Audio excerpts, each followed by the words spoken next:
اما بعد فقد قال اللہ تبارک و تعالی كما ورد فی سورۃ الاحزاب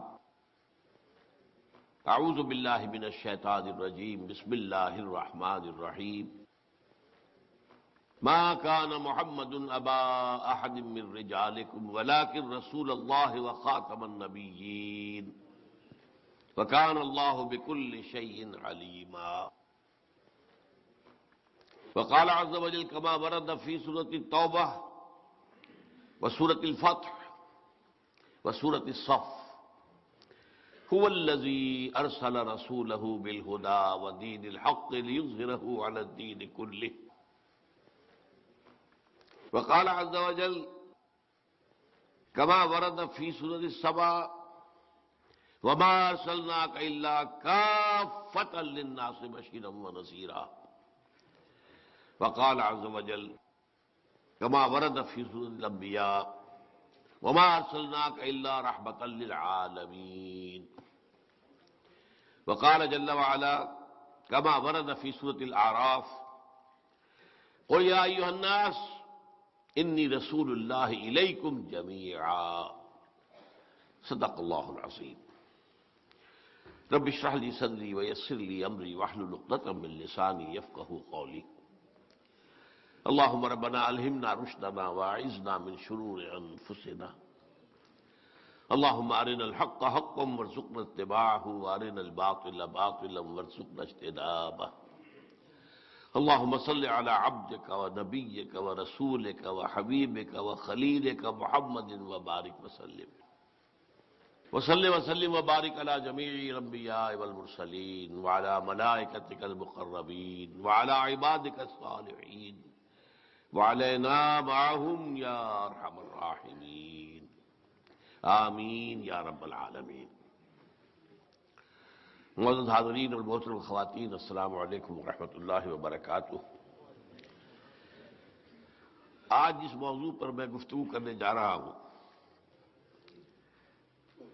اس کے مختلف اجزاء پر بہت مرتبہ میں گفتگو کر چکا ہوں۔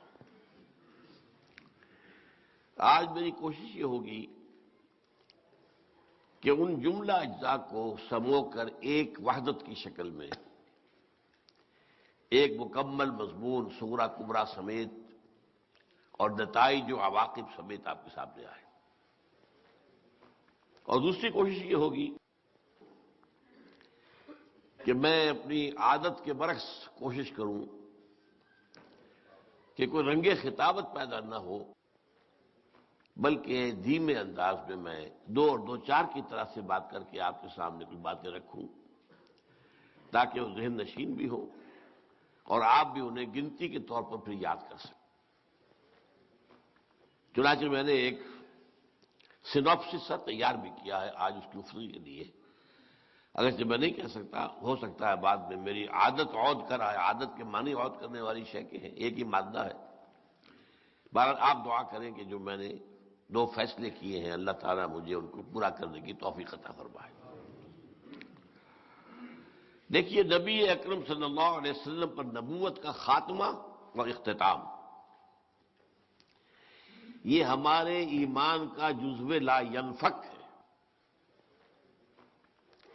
اسے ایمان سے علیحدہ نہیں کیا جا سکتا،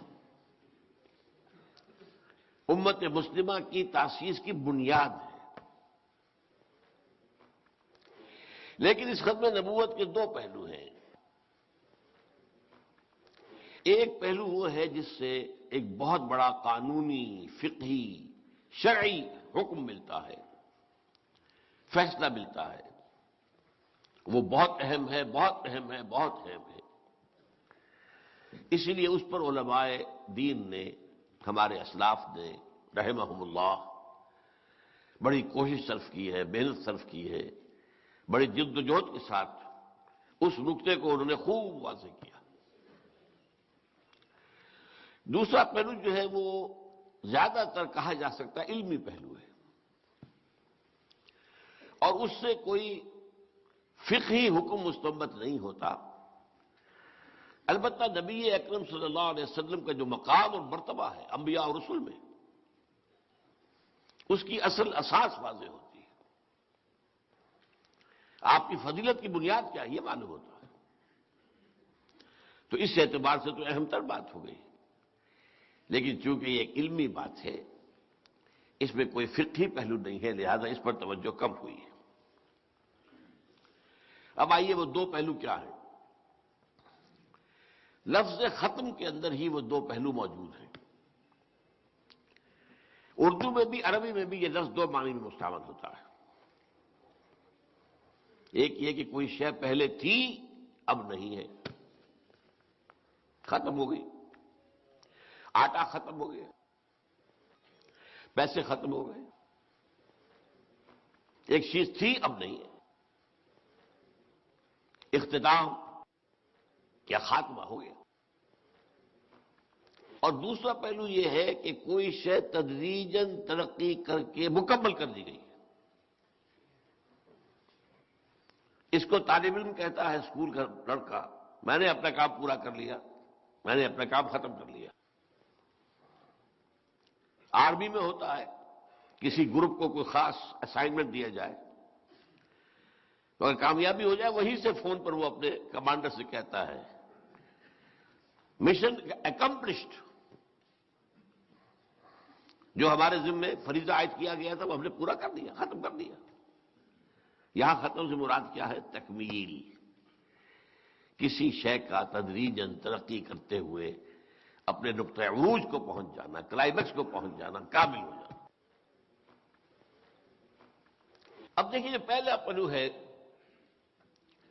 کہ پہلے نبوت تھی اب نہیں ہے، اس سے جو قانونی اور فقہی اور شرعی بات نکلی کہ حضور کے زمانے میں یا حضور کے بعد صلی اللہ علیہ وسلم جس کسی نے دعوی نبوت کیا وہ کافر،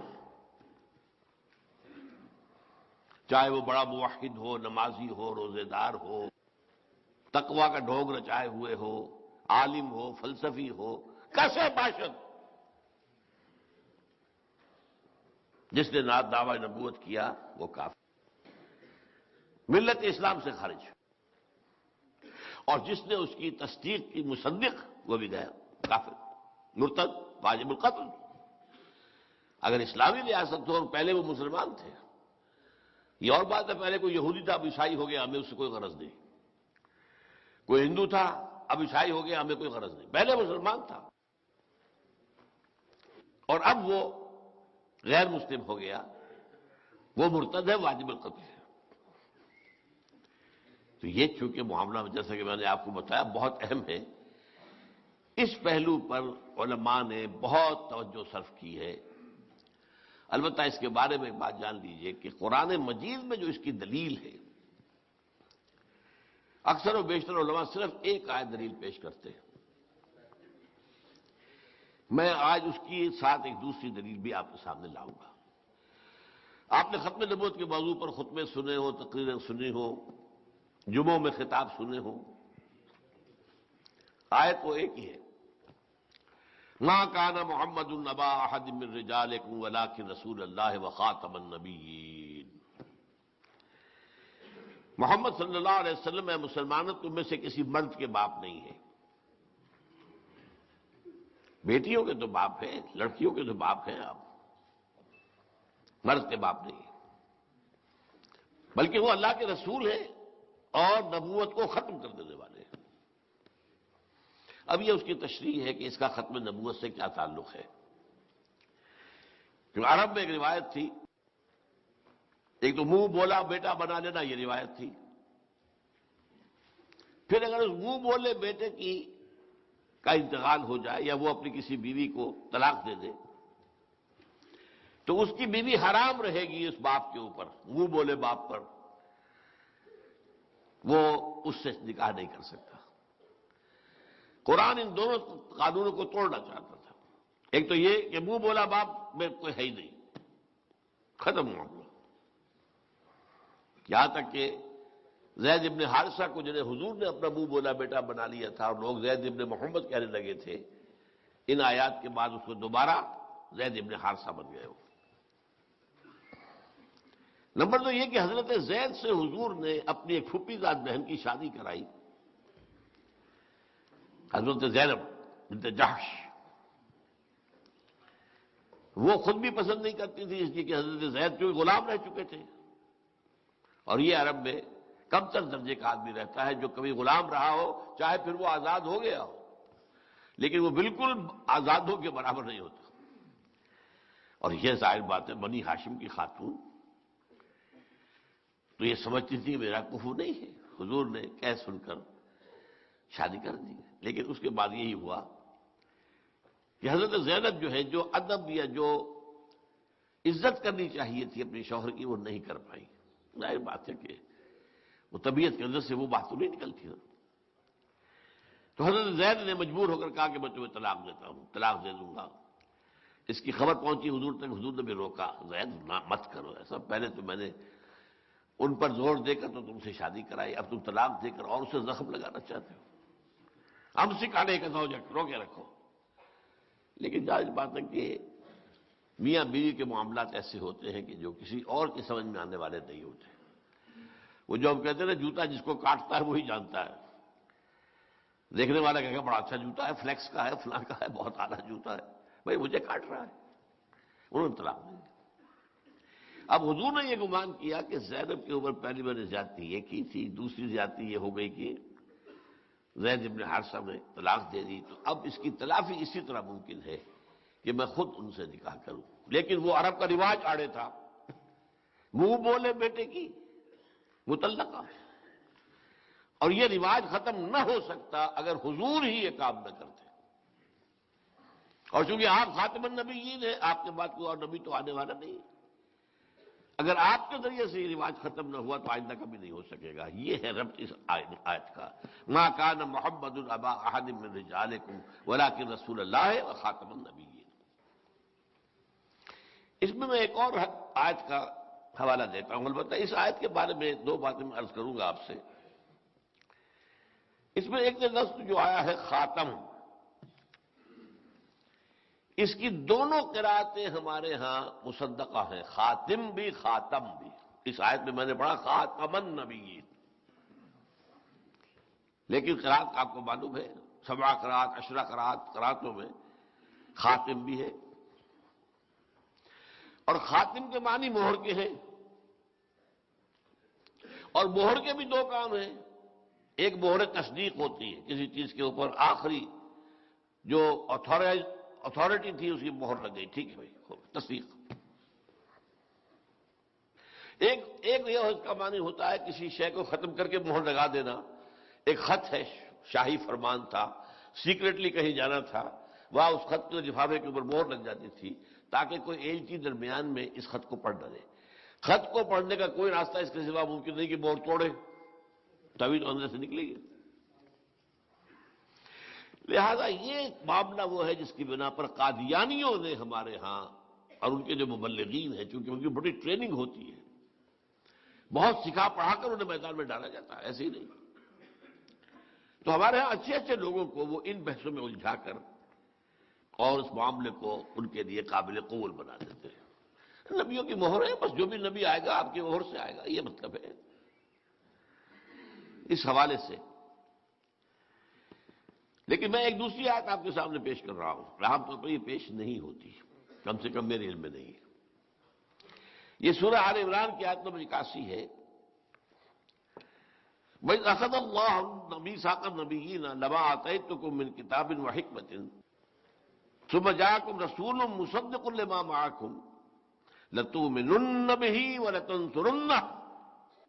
یاد کرو جب کہ اللہ تعالیٰ نے کہا تھا تمام انبیاء سے میثاق لیا تھا، ایک میثاق النبیین، ایک میثاق ہے وہ ہماری ارواح جو کر کے آئی، الست بربکم قالوا بلی۔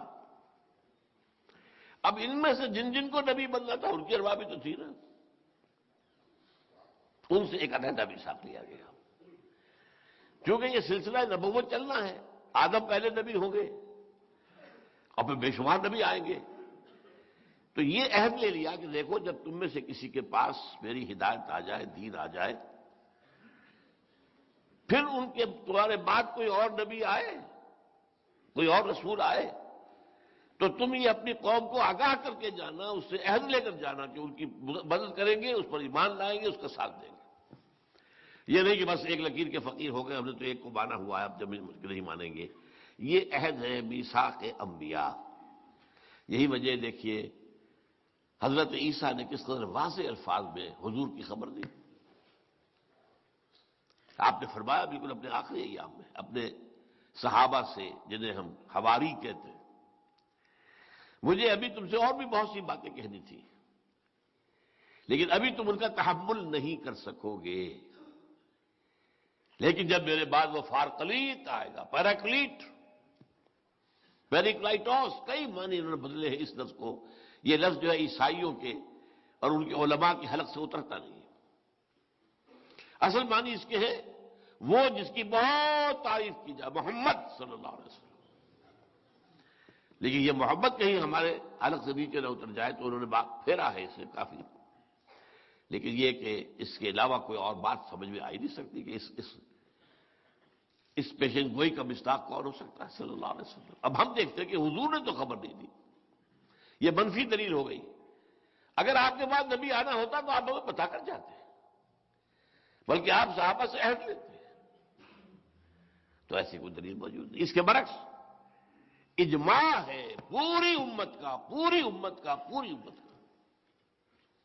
اور وہ اجماع شروع ہو گیا حضور کے دور میں۔ بعض مدعیان نبوت جو ہے جھوٹے، وہ حضور کے دور میں زندگی میں کھڑے ہو گئے تھے، ان کے خلاف جنگ کی گئی، معلوم ہوا کہ ان کو کافر مانا گیا۔ ابو بکر کے عہد میں بہت بڑا فتنہ اٹھا، جنگیں کی گئی، ان کو قتل کیا گیا۔ تو یہ اجماع ہے جو چلا آ رہا ہے۔ تو حضور صلی اللہ علیہ وسلم کے بعد کوئی نبی نہیں۔ البتہ اس موضوع پر احادیث بہت سی ہیں، میں ان میں سے دو آپ کو سناؤں گا اس وقت۔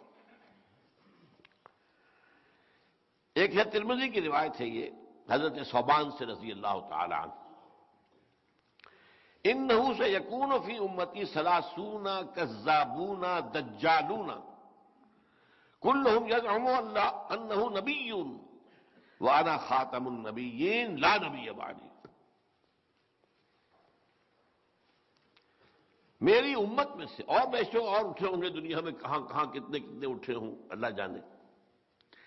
جیسے مورمن ایک فرقہ ہے عیسائیوں کا، اس کا آغاز کرنے والا جو تھا اس نے نبوت کا دعویٰ کیا تھا، تو وہ مورمنز جو ہے عیسائیوں میں وہی کچھ ہیں جو ہمارے ہاں قادیانی ہیں۔ لیکن حضور نے کہا میری امت میں سے یکون فی امتی ثلاثون کذابون، 30 ایسے جھوٹے اٹھیں گے جن میں سے ہر ایک کا یہ گمان ہوگا کہ وہ نبی ہے اللہ کا، وانا خاتم النبیین لا نبی بعدی، اور میں خاتم اب یہاں خاتم کے ایک معنی معین ہو گئے، یہاں ختم کرنے کے معنی کہ میرے بعد نبوت نہیں۔ دوسری حدیث ہے لا تقوم الساعۃ حتی یخرج ثلاثون دجالون کلہم یزعم انہ رسول اللہ، یہ ابو داؤد کی ہے حضرت ابو ہریرہ سے رضی اللہ تعالی۔ لیکن میں یہاں ایک نقطہ بیان کر رہا ہوں جو اس سے پہلے کبھی میں نے بیان نہیں کیا ہے، آج ہی صبح میرا ذہن اندر منتقل ہوا۔ ہمارے علماء کرام کا سب سے زیادہ زور جو ہوتا ہے ان احادیث پر ہوتا ہے بیان کرنے پر، لیکن بدقسمتی سے سر سید احمد خان کے زمانے سے، اور یہ کون ہے؟ ایک اعتبار سے غلام احمد قادیانی کے معاصر ہیں، کنٹمپریری۔ 1897 میں انتقال ہو رہا ہے سر سید کا، 1908 میں فوت ہو رہا ہے یہ Ghulam Ahmad Qadiani, difference of 9 years. اور سر سید کے ذریعے ایک بہت بڑا فتنہ شروع ہو چکا تھا امت کے اندر کہ احادیث نبویہ کی کوئی خاص اہمیت نہیں ہے، بس قرآن قرآن قرآن، اور قرآن کی پھر تفسیر کرنے میں جو اپنی عقل میں آئے، روک تو ختم ہو گئی نا۔ جو ایک خاص شکل بنتی ہے دین کی شریعت کی، وہ تو قرآن پر حدیث کا اضافہ ہوگا، قرآن پر سنت کا اضافہ ہوگا، تب شکل بنے گی۔ سنت کو حدیث کو ایک طرف رکھ دیجئے تو نماز بھی ایک نہیں ہے، نماز کیا ایک کیسے ہو جائے گی؟ کہاں قرآن میں لکھا ہے 5 نمازیں ایک جگہ؟ کہاں ان کے اوقات دیے گئے ہیں؟ کہاں بتایا گیا کہ ظہر کی 4 رکعتیں فرض ہے، عصر کی 4 ہے، فجر کی 2 ہے، اور یہ مغرب کی 3 ہے؟ کہاں ہے؟ سنتوں میں اتنا فرق یہ فجر کی سنتیں تو واجب کے درجے میں ہیں، باقی کچھ سنتیں مؤکد ہوتی ہیں غیر مؤکد. یہ سارا نظام کس نے دیا؟ تو میں نے چھوٹی مثال دی آپ کو. نماز کا نظام قائم نہیں ہو سکتا حدیث و سنت کے بغیر، تو دین کا نظام کیسے بن جائے گا؟ لہذا دین کے خلاف یہ بہت بڑی بغاوت تھی. لیکن یہاں ایک بات نوٹ کر دی، سید احمد خان مسلمانوں کے بہت مخلص تھے، مسلمانوں کے ساتھ خلوص، ان کی بہتری. انگریزی دور کے بعد اب جو مسلمانوں کا معاملہ ہو رہا تھا اس کے اندر وہ بہت بیتاب رہتے تھے، مضطرب رہتے تھے. ہندو تیزی سے بڑھ رہا تھا انگریز کی طرف، اور انگریز اس کو دعوت دے رہا تھا، اپنے قریب لا رہا تھا، اور مسلمانوں سے اسے ڈر تھا. میں نے چونکہ حکومت ہم نے ان سے چھینی ہے، یہ بغاوت کے جراثیم ان کے اندر موجود رہیں گے، انہیں پیچھے ہٹاؤ پیچھے ہٹاؤ پیچھے ہٹاؤ. اگر یہی بات جاری رہتی تو ہندوستان میں 100 برس کے دوران مسلمان تو رہ گئے ہوتے صرف کسائی یا پلے دار، بس اس طرح کا کوئی کام کرنے والے، باقی کو اور لوگ کھا رہے تھے. تو دو پہلو ہیں سر سید کے، اور یہ میں چاہتا ہوں اس کو نوٹ کر لیجیے. ہماری ایک عام عادت ہے غلط، جس سے محبت ہے اس کی ہر شے درست، اور جس سے کوئی نفرت ہو جائے اس کی ہر شے بری. یہ بات ٹھیک نہیں. خذ ما صفا دع ما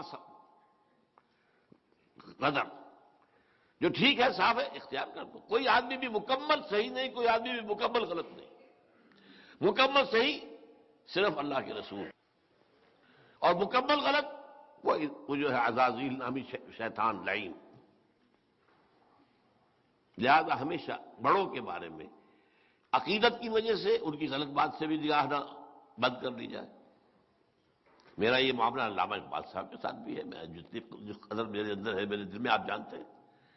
لیکن یہ نہیں کہ ہر بات پر میں آنکھ بند کر کے ان کی بات میں مان لوں. قطع نہیں. اللہ نے بچایا ہے، ابھی تک بچایا ہے. اب 78 برس کی عمر تک بچا لیا تو امید یہی ہے کہ بچائے رکھے گا.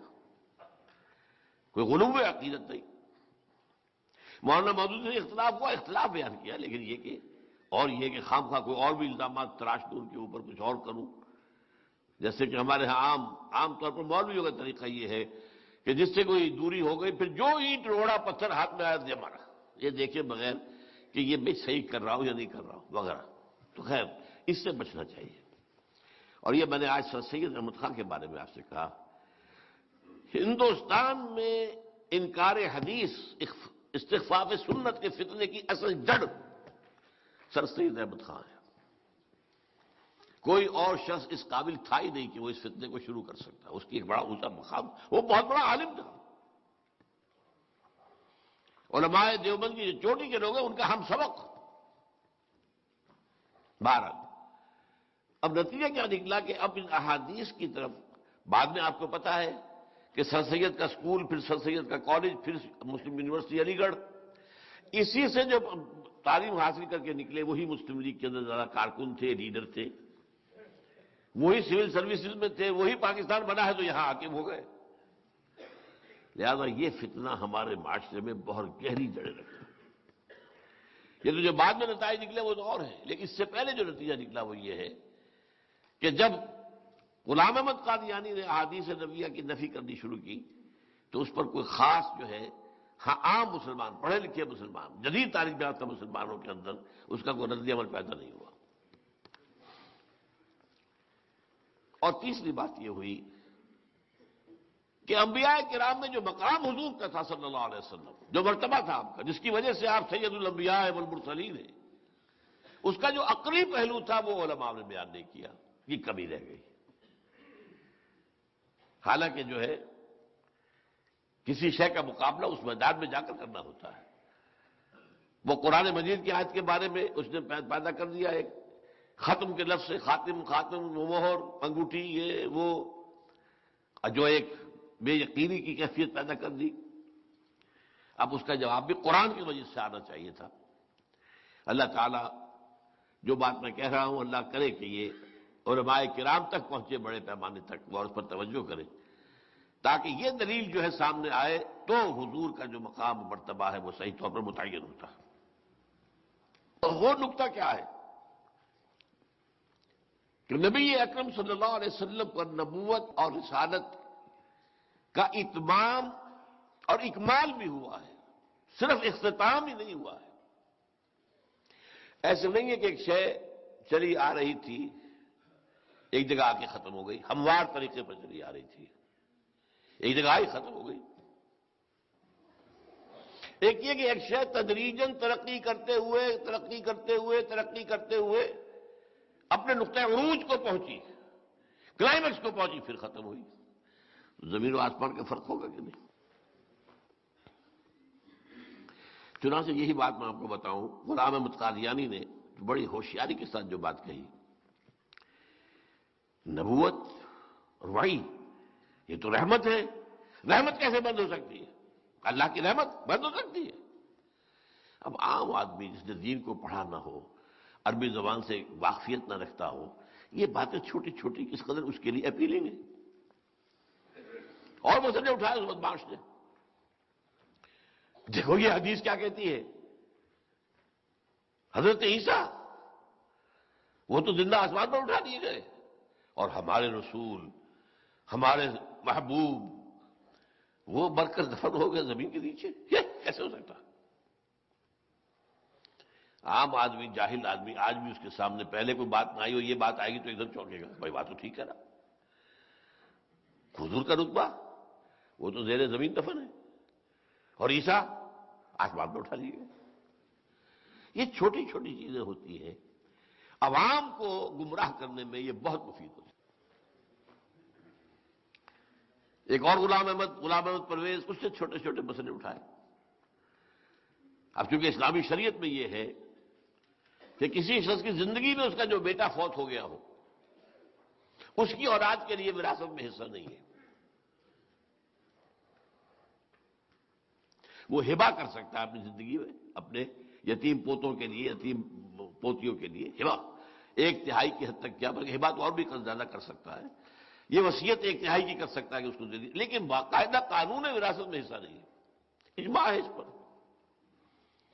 دیکھو جی یہ کیا بات ہے، وہ بیچارے یتیم پوتے وہ محروم کر دیے گئے، یہ کیا ہے مولوی، انہیں کچھ پتہ نہیں دین کا۔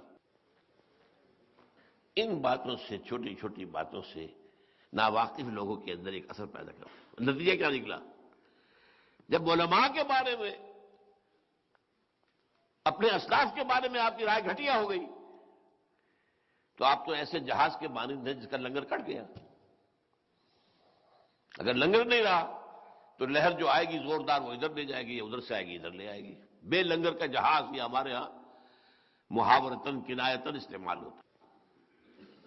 لہذا ہر فتنہ جو اٹھتا ہے وہ پہلے اسلاف سے کاٹتا ہے لوگوں کو، یہ نہیں کیا پتہ اصل بات تو اس نے بتائی ہے، یہ ہے مجدد کامل، یہ ہے، اور آگے بڑھ کر یہ نبی ہے، معاذ اللہ معاذ اللہ معاذ اللہ۔ لیکن یہ دلیل آپ دو گے، میں اس کا جواب بعد میں دوں گا کہ نبوت اور وحی رحمت ہے، رحمت کیسے ختم ہو سکتی ہے اللہ کی؟ وہ جاری رہے گی، جب جاری رہے گی تو میں نبی ہوں، میں دعویٰ کر رہا ہوں۔ یہ جو دوسری بات آپ سے میں نے کہی ہے، اس کے لیے قرآن میں اہم ترین مقام جو ہے وہ ہے جو 3 دفعہ آیا ہے، هو الذی ارسل رسولہ بالہدی ودین الحق لیظہرہ علی الدین کلہ۔ دیکھیے 2 باتیں نوٹ کر لیجئے۔ ادبیت، اس کا تقاضا یہ ہوتا ہے کہ ریپیٹیشن نہ ہو، ایک ہی بات بھی آپ کہہ رہے ہو تو ذرا اسلوب بدلیے، ورنہ آڈینس بور ہو جائے گی۔ وہ جو غالب کہتا ہے ایک پھول کا مضمون ہو تو 100 رنگ سے باندھوں، ایک ہی پھول کا حسن کے جو ہے بیان کروں گا، انداز 100 ہو جائیں گے۔ اور قرآن مجید میں ہے، جس چیز پر آج ہماری گفتگو ہوگی تفصیلاً، دین کو غالب کرنا، اس کے لیے تکبیر رب کا لفظ ہے، اقامت الدین کا لفظ ہے، اظہار الدین علی الدین کلہ کا لفظ ہے، لیکن الدین کلہ للہ کا لفظ ہے، حدیث میں لتکون کلمۃ اللہ العلیٰ کا لفظ ہے۔ تو یہ ہے کہ تنوع سے اس کے اندر ایک خوبی پیدا ہوتی ہے، ریپیٹیشن سے نہیں۔ لیکن جب جہاں کوئی شے بہت زیادہ بہت اہم ہو اور ضرورت ہوگی اس کے اوپر اپنی مائکروسکوپ جو ہے بڑا لینس گاڑ کر رکھ دیجئے، سوچئے سوچئے سوچئے۔ وہ جو غالب ہی نے کہا ہے، گنجینہ مانی کا طلسم اس کو سمجھیے جو لفظ کے غالب میرے اشعار میں آوے۔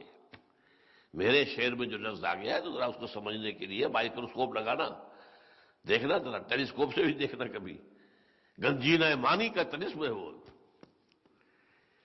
گنجینہ مانی کا طلسم اس کو سمجھیے جو لفظ کے غالب میرے اشعار میں آوے۔ اہم ترین مضمون جو ہے قرآن مجید میں ریپیٹ ہو کر آئے ہیں، لیکن وہاں بھی یہ ہے کمال کہ مجال نہیں ہے جس میں کہیں مونوٹنی کی وجہ سے کوئی ایسا بورنگ انداز پیدا ہو جائے، معاذ اللہ، اللہ کا کلام۔ اب یہ الفاظ قرآن میں 3 جگہ ایگزیکٹلی، هو الذی ارسل رسولہ بالہدی ودین الحق لیظہرہ علی الدین کلہ۔ وہی ہے اللہ جس نے بھیجا اپنے رسول کو، اٹھایا اپنے رسول کو، بھیجا اپنے رسول محمد کو صلی اللہ علیہ وسلم بالہدی، الہدی قرآن حکیم دے کر، ودین الحق، اور دین حق دے کر، تاکہ غالب کرے اسے پورے کے پورے دین پر۔ یہ الفاظ 3 دفعہ حضور کے لیے، سورہ صف، سورہ فتح، سورہ توبہ۔ صف اور توبہ میں تو ایک ہی لفظ ہے آخر میں بھی، وَلَوْ كَرِهَ الْمُشْرِكُونَ، چاہے مشرکوں کو کتنا ہی ناگوار۔ لیکن یہ مشن ہے، وہی جو میں کہہ رہا تھا، مشن اکمپلشڈ۔ یہ مشن ہے جو محمد کو دیا گیا ہے۔ دین کی صرف تبلیغ نہیں کرنی ہے، دین کو قائم کرنا ہے۔ There is a world of difference between the two۔ تبلیغ کر دی، ٹھیک ہے، وَمَا عَلَيْنَا إِلَّا الْبَلَاغُ، ہم نے پہنچا دیا، اب تم جانو، تمہارا کام جانے، تمہارا رب جانے۔ بھائی مجھے تو قائم کرنا ہے، یہ قائم کرنا، یہ تو یوں سمجھیے کہ بعد المشرقین ہے، بہت فاصلہ ہے۔ عشق تاب صبوری 1000 فرسنگ دست۔ دوسری بات، کسی دوسرے رسول اور نبی کے لیے یہ لفظ نہیں آئے۔ اس سے پہلے تو بیان کر چکا ہوں نا، کچھ حیثیتیں مشترک ہیں۔ تمام انبیاء نذیر بھی تھے، تمام انبیاء بشیر بھی تھے، تمام انبیاء داعی بھی تھے، تمام انبیاء اپنی جگہ پر روشنی کا چراغ بھی تھے، تمام انبیاء شاہد تھے۔ حضور کے لیے بھی فرمایا، یا ایھا النبی انا ارسلناک شاہدا ومبشرا ونذیرا وداعیا الی اللہ باذنہ وسراجا منیرا۔ یہ چیزیں مشترک ہیں، لیکن ان میں بھی ہر ایک کا اپنا اپنا مقام ہے۔ حضور کا ان 5 باتوں میں جو مقام ہے وہ بھی دوسروں سے اونچا ہے، مشترک ہے، لیکن بلندی کے اعتبار سے تو اضافہ ہو سکتا ہے۔ یہ الفاظ کسی کے لیے نہیں آئے۔ ابراہیم، ویسے آپ سوچئے، درود ابراہیمی ہم پڑھتے ہیں، اللہ ہمارے رسول محمد صلی اللہ علیہ وسلم کی امت پر بھی اسی طرح کی عنایتیں فرما جیسے کہ اپنے نبی ابراہیم پر کی اور ان کی اور آل پر کی۔ اللہ کہتا ہے واتخذ اللہ ابراہیم خلیلا۔ یہ 3 نسبتیں ایسی ہیں، خلت الہی اللہ ابراہیم کو مل رہی ہے، انی جاعلک للناس اماما، امامت الناس ابراہیم کو مل رہی ہے۔ سینکڑوں نبی ان کی نسل میں آ گئے، ابو الانبیاء۔ لیکن یہ لفظ نہیں ہے کہ هو الذی ارسل رسولہ بالہدی ودین الحق لیظہرہ علی الدین کلہ۔ 2 جگہ فرمایا وَلَوْ كَرِهَ الْمُشْرِكُونَ، ایک جگہ فرمایا وَكَفَىٰ بِاللَّهِ شَهِيدًا۔ یہ مشن ہے بہت بھاری، لیکن اللہ کی مدد رہے گی انشاءاللہ، اللہ کافی رہے گا مددگار کے طور پر۔ ان 2 مقامات پر جن میں ایک آیا ہے، چاہے وَلَوْ كَرِهَ الْمُشْرِكُونَ، ایک بات اور نوٹ کیجئے، دونوں جگہ پر اس سے پہلے ایک آیت آئی ہے، ہم مانی ہے، صرف ایک لفظ آگے سے پیچھے کیا گیا۔ یریدون یطفئوا نور اللہ بافواہہم، اور یریدون، اس میں فاعل کون ہے؟ کیونکہ پہلے یہودیوں کا تذکرہ ہو رہا ہے۔ یہ یہودی چاہتے ہیں کہ اللہ کے نور کو اپنے منہ کی پھونکوں سے بجھا دیں، پھونکوں سے یہ چراغ بجھایا نہ جائے گا۔ لیکن یہاں تو اللہ نے یہ نہیں کہا کہ بجھایا نہیں جائے گا، نہیں، اللہ مکمل کرے گا، بالکل برعکس۔ یریدون لیطفئوا نور اللہ بافواہہم واللہ متم نورہ ولو کرہ الکافرون. اور سورہ توبہ میں یریدون ان یطفئوا، صرف ان اور لام کا فرق ہے، ان یطفئوا نور اللہ بافواہہم ویأبی اللہ الا ان یتم نورہ. اللہ کو ہرگز منظور نہیں ہے مگر یہ کہ وہ اپنے نور کا اتمام فرمائے. وَلَوْ كَرِهَ الْكَافِرُونَ هُوَ الَّذِي أَرْسَلَ رَسُولَهُ بِالْهُدَىٰ وَدِينِ الْحَقِّ لِيُظْهِرَهُ عَلَى الدِّينِ كُلِّهِ وَلَوْ كَرِهَ الْمُشْرِكُونَ. اس آیت کی اہمیت کو آپ سمجھیے جو 3 مرتبہ اس طرح آ رہی ہے دوہرا دوہرا. شاہ ولی اللہ دہلوی رحمۃ اللہ علیہ، میں اپنے اسلاف میں سے عظیم ترین جامع ترین شخصیت شاہ ولی اللہ کو سمجھتا ہوں. دوسرے 2 اور کون ہیں؟ امام غزالی، امام ابن تیمیہ. لیکن میرے نزدیک شاہ ولی اللہ از اکول ٹو امام غزالی پلس امام ابن تیمیہ. ان کا کہنا یہ ہے کہ یہ آیت پورے قرآن مجید کا عمود ہے، عمود، ایکسس آف دی ہول قرآن. آپ کہتے ہیں نا کسی کی بات سمجھنے کے لیے پہلے اس کی مراد سمجھو کیا ہے، مرکزی بات کیا ہے جو کہنا چاہتا ہے. ہوتا ہے ایک خطبہ ہوتا ہے، خطبے میں بات ایک ہی منوانی ہوتی ہے آڈینس سے، لیکن اس کی دائیں بائیں آگے پیچھے بہت سی چیزیں ڈسکس ہوتی ہیں، لیکن ایک مین چیز ہوگی. وہ مین چیز شاہ ولی اللہ کے نزدیک قرآن میں یہ آیت ہے، هو الذی ارسل رسولہ بالہدی ودین الحق لیظہرہ علی الدین کلہ. اور میں بھی اپنی حقیر سی رائے پیش کر رہا ہوں، یہ قرآن کا عمود ہے یا نہیں، شاید کوئی اختلاف کی گنجائش ہو. سیرت النبی کا عمود یہی ہے. سیرت النبی سمجھ میں نہیں آ سکتی جب تک کہ یہ آیت آپ نہ سمجھیں. یہ ایکسس ہے، یہ بتاتی ہے کہ وہ مشن کون سا تھا جو محمد کے حوالے کیا گیا. ظاہر بات ہے آپ نے کیسے اسے پورا کیا، کیا طریقہ اختیار کیا، کن مراحل میں سے گزرے، یہ ساری چیزیں وہ تو ایک آپ کو یوں سمجھیے کہ لاجیکل سیکوینس میں نظر آ جائیں گی اگر یہ آیت سامنے ہے. اگر یہ آیت سامنے نہیں ہے تو آپ کہیں گے بڑی عجیب بات ہے. مکے میں تو کہہ رکھا تھا کہ چاہے تمہارے ٹکڑے کر دے، ہاتھ میں نہ لگا اٹھاؤ، تم جواب دے کارروائی نہیں کر سکتے. یہاں آ کے اب لڑائی شروع کر دی. 1 سال پہلے دم کر صلح کی تھی، صلح حدیبیہ، اور اب جو ہے قریش کا جو سردار ہے ابو سفیان آیا ہے تو بات بھی نہیں سن رہے اس کی. اسی سٹیج سے میں نے ایک صاحب کو، اب تو بہت بڑا نام ان کا ہو گیا ہے، ہندوستان کی حکومت کے چہیتے ہیں، RSS کے، بی جے پی کے بہت آنکھوں کا نور ہے، مولانا وحید الدین خان. انہوں نے یہیں پر کھڑے ہو کر بیٹھ کر تقریر کی تھی، مسلسل 1 گھنٹہ. اور یہ میرا ایک دور ہے زندگی کا، یہ 85 کی بات ہے غالباً. یہ تھا، وہ یہاں نہیں تھا اصل میں، یہ ہال نہیں بنا تھا ابھی. قرآن مجید کی جو مسجد ہے جامع القرآن کی، اس میں ہمارے رفقا تمام موجود تھے. اس وقت تقریباً 500 کی تعداد ہوتی تھی ہمارے ساتھیوں کی. ان کا جو کچھ ہوتا ہے صلح سے ہوتا ہے، جو کچھ ہوتا ہے صلح سے ہوتا ہے، جو کچھ ہوتا ہے صلح سے ہوتا ہے، لڑائی سے کچھ نہیں ہوتا. دلیل پر دلیل، دلیل پر دلیل، دلیل پر دلیل. اچھا، اس میں میں نے یہ رکھا تھا فارمیٹ کہ میں صدر تو تھا، چونکہ صدر تنظیم تھا، امیر تنظیم تھا، لیکن میں نے طے کیا تھا میں کوئی بات نہیں کروں گا. بس یہ مقرر ہے، یہ میری آڈینس ہے، کہہ لیں یہ میری بھیڑیں ہیں، میں نے پیش کرنی ہے آپ کے سامنے.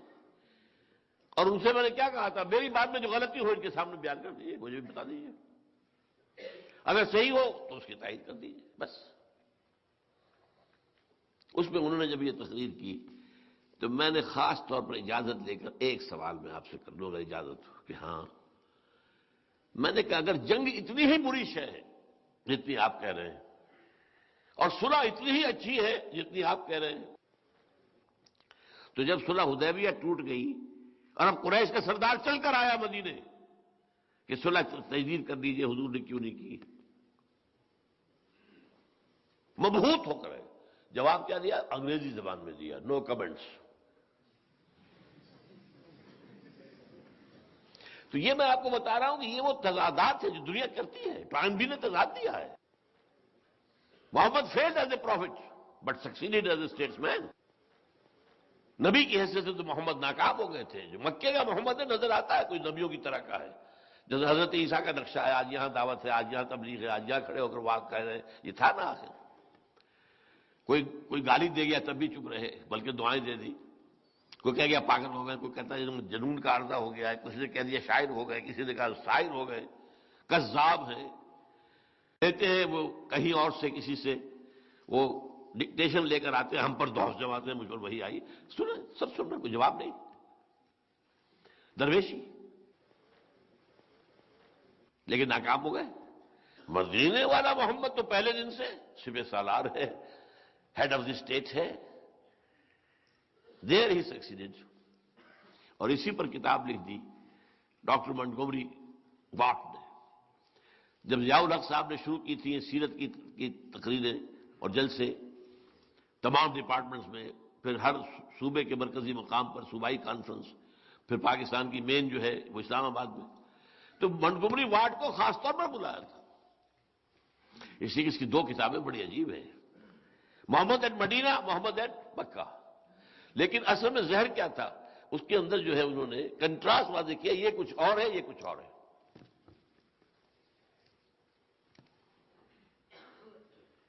ان چیزوں کو اگر رفع کیا جا سکتا ہے صرف اس آیت کے حوالے سے، اگر محض تبلیغ مقصود ہوتی تو ایک ہی طرز عمل ہوتا، day one to the day last. اگر آپ کو قائم کرنا ہے، انقلاب برپا کرنا ہے، تو then you have to pass through stages. لَتَرْكَبُنَّ طَبَقًا عَنْ طَبَقٍ، درجہ بدرجہ آگے بڑھو گے، ہر درجے کے اپنے تقاضے ہوں گے، وہ پورے کرنے ہوں گے، ان میں لوگوں کو تضاد نظر آئے گا، لیکن پرپس سامنے اگر ہے، امود سامنے ہے، ہدف سامنے ہے، تو یہ ہے تیر سیدھا جا رہا ہے ہدف کی طرف۔ وہ بات نہیں ہے جو اقبال کہتا ہے، آہ وہ تیر نیم کش جس کا نہ ہو کوئی ہدف نہیں۔ بہرحال اس پر آئیے،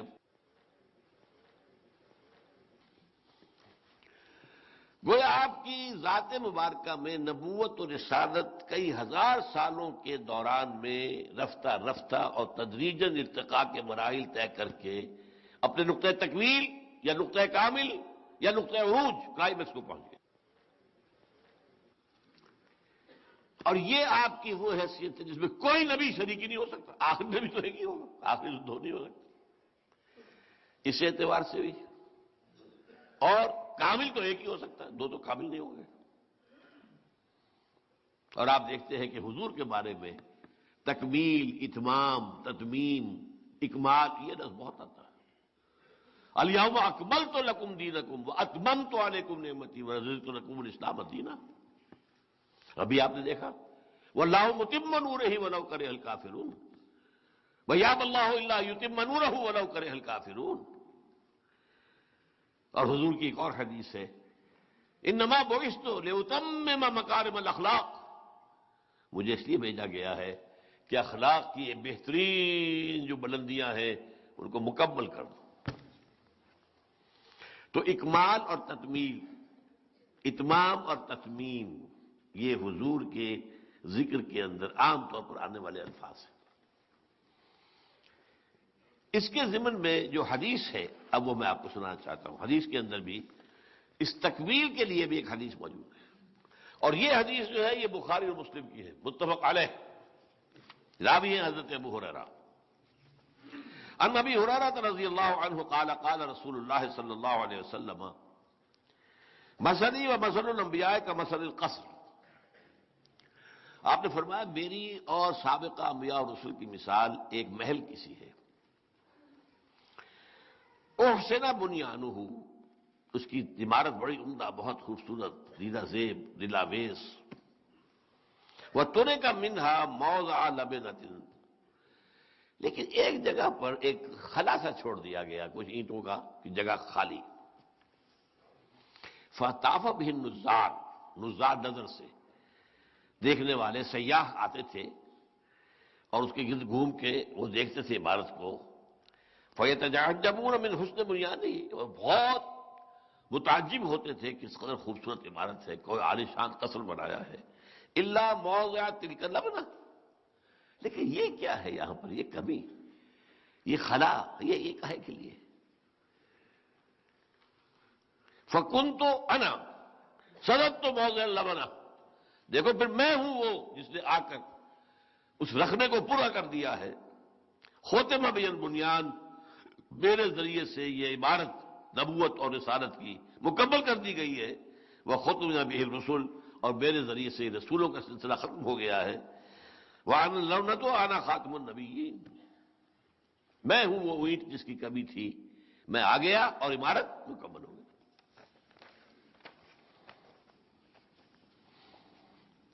اب آئیے کہ غور کریں کہ نبوت اور رسالت کے آپ کی ذات مبارکہ پر کامل ہونے کے مظاہر کیا ہیں، کن چیزوں سے ظاہر ہو رہا ہے کہ آپ پر کامل ہو گئی نبوت اور رسالت؟ اسی لیے اسی آیت کے اوپر سب سے پہلے میں توجہ دوں گا، تین مظہر وہ ہیں حضور پر تکمیل نبوت اور رسالت کی جو اس ایک آیت میں ہے۔ دو مظہر نبوت کی تکمیل، ایک مذہب رسالت کی تکمیل، اور رسالت کی تکمیل کا ایک اور اضافی مظہر دوسرے مقامات پر ہے جس سے میں نے لیا ہے، وہ اب میں بیان کرتا ہوں۔ هو الذی ارسل رسولہ بالہدی ودین الحق، ذرا یہاں نوٹ کر لیجئے، نبوت اور رسالت میں کوئی فرق ہے یا ایک ہی چیز ہے؟ یہ ایک مسئلہ ہے بڑا مشکل پیچیدہ، اس وقت میں اس پر نہیں جاؤں گا۔ نبی کون ہوتا ہے، رسول کون ہوتا ہے، علمی مسئلہ ہے، میری بات ہے، میرا موقف ہے، میں نے بیان بھی کیا ہے اپنے دروس میں، اس وقت نہیں جاؤں گا۔ لیکن اگر ایک ہی شخص نبی بھی ہے رسول بھی ہے، بے شمار انبیاء ہیں جو رسول نہیں ہیں، آپ کو معلوم ہے 1.25 نبی اور رسول 313، تقریباً 1 لاکھ نبی تو وہ ہیں جو رسول نہیں ہے۔ لیکن جو رسول بھی ہے نبی بھی ہے، اس کی ذات میں اس رسالت و نبوت کی نسبت کیا ہے، تعلق کیا ہے؟ اس کو میں اپنے یہ 2 ہاتھ جوڑتا ہوں، ایک کا رخ ادھر ہے، ایک کا ادھر ہے۔ نبوت اللہ سے لینے والا معاملہ ہے، وہی آ رہی ہے، اس لیے میں نے اس کو یوں کیا آسمان کی طرف اور یہ نیچے کی طرف۔ لینے والا حصہ نبوت، پہنچانے والا حصہ رسالت۔ رسالت کے معنی پیغام پر، پیغام پہنچاؤ۔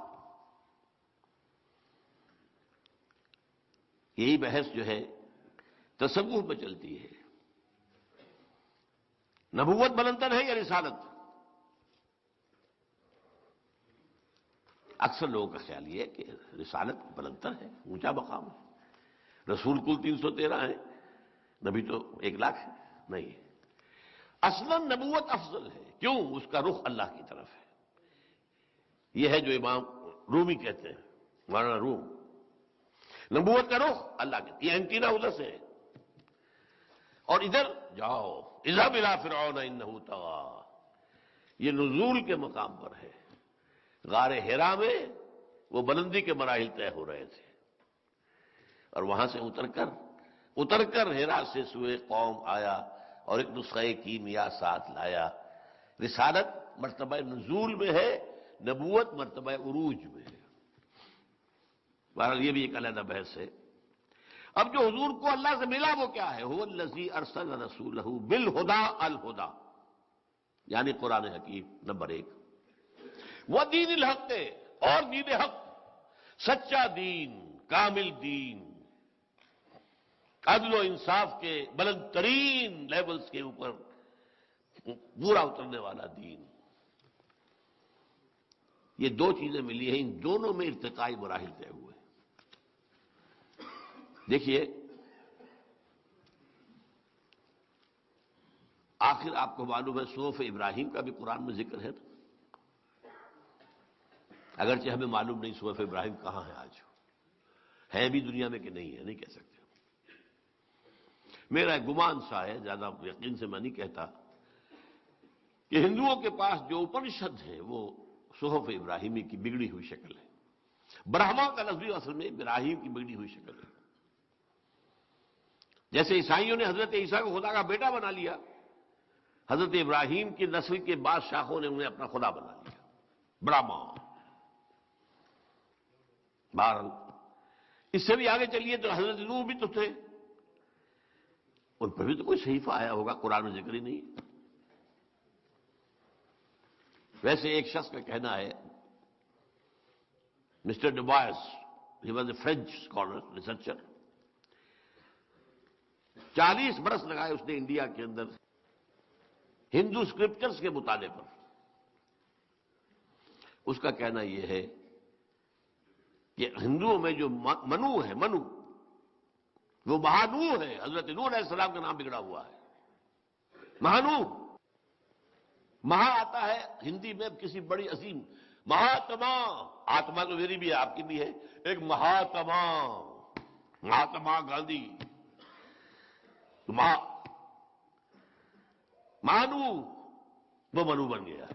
اور منو سمرتی، اس کا کہنا یہ ہے کہ یہ وہ صحیفہ تھا جو کہ نوح کو دیا۔ اللہ عالم، ان چیزوں میں علمی طور پر آدمی کچھ کھوج کرے، کھوج معلوم کرے، کوئی حرج نہیں، لیکن یقین کے ساتھ ہم نہیں کہہ سکتے کچھ بھی سوائے اس کے جو قرآن میں آ گیا۔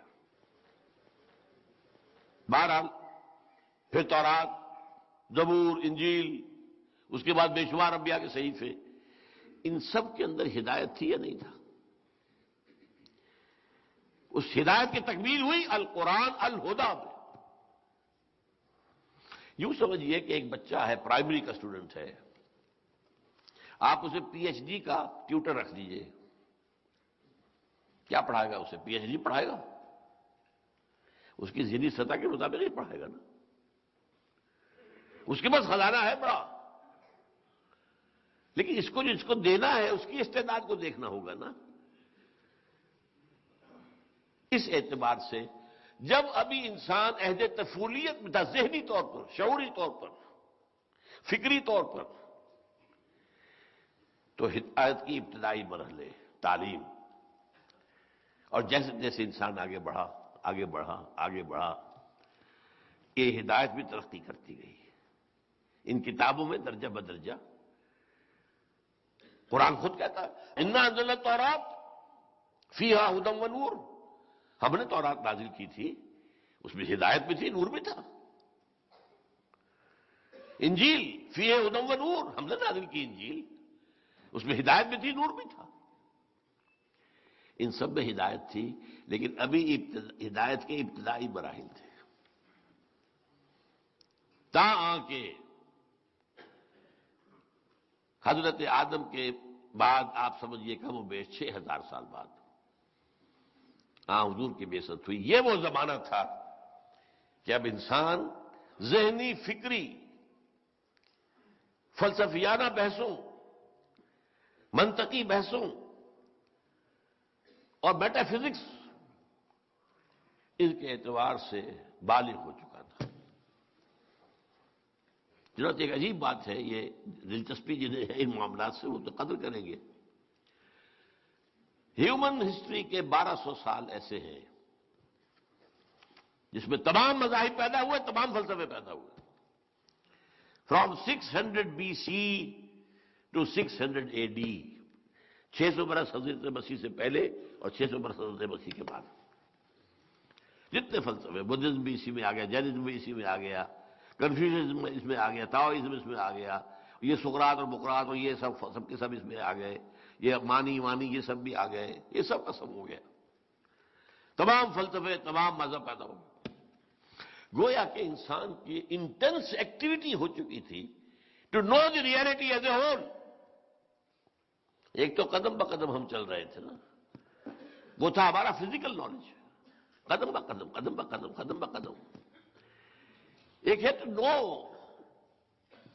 دی ریئلٹی آف ایگزسٹنس، وجود کیا ہے، کائنات کیا ہے، ابتدا کیا ہے، انتہا کیا ہے، ہماری زندگی کی ابتدا کہاں ہے، انتہا کہاں ہے، کہاں جا رہے ہیں، کہاں سے آئے ہیں۔ سنی حکایت ہستی تو درمیان سے سنی، نہ ابتدا کی خبر ہے نہ انتہا معلوم، پتہ ہی نہیں کہاں سے آگے، آسمان سے ٹپکے۔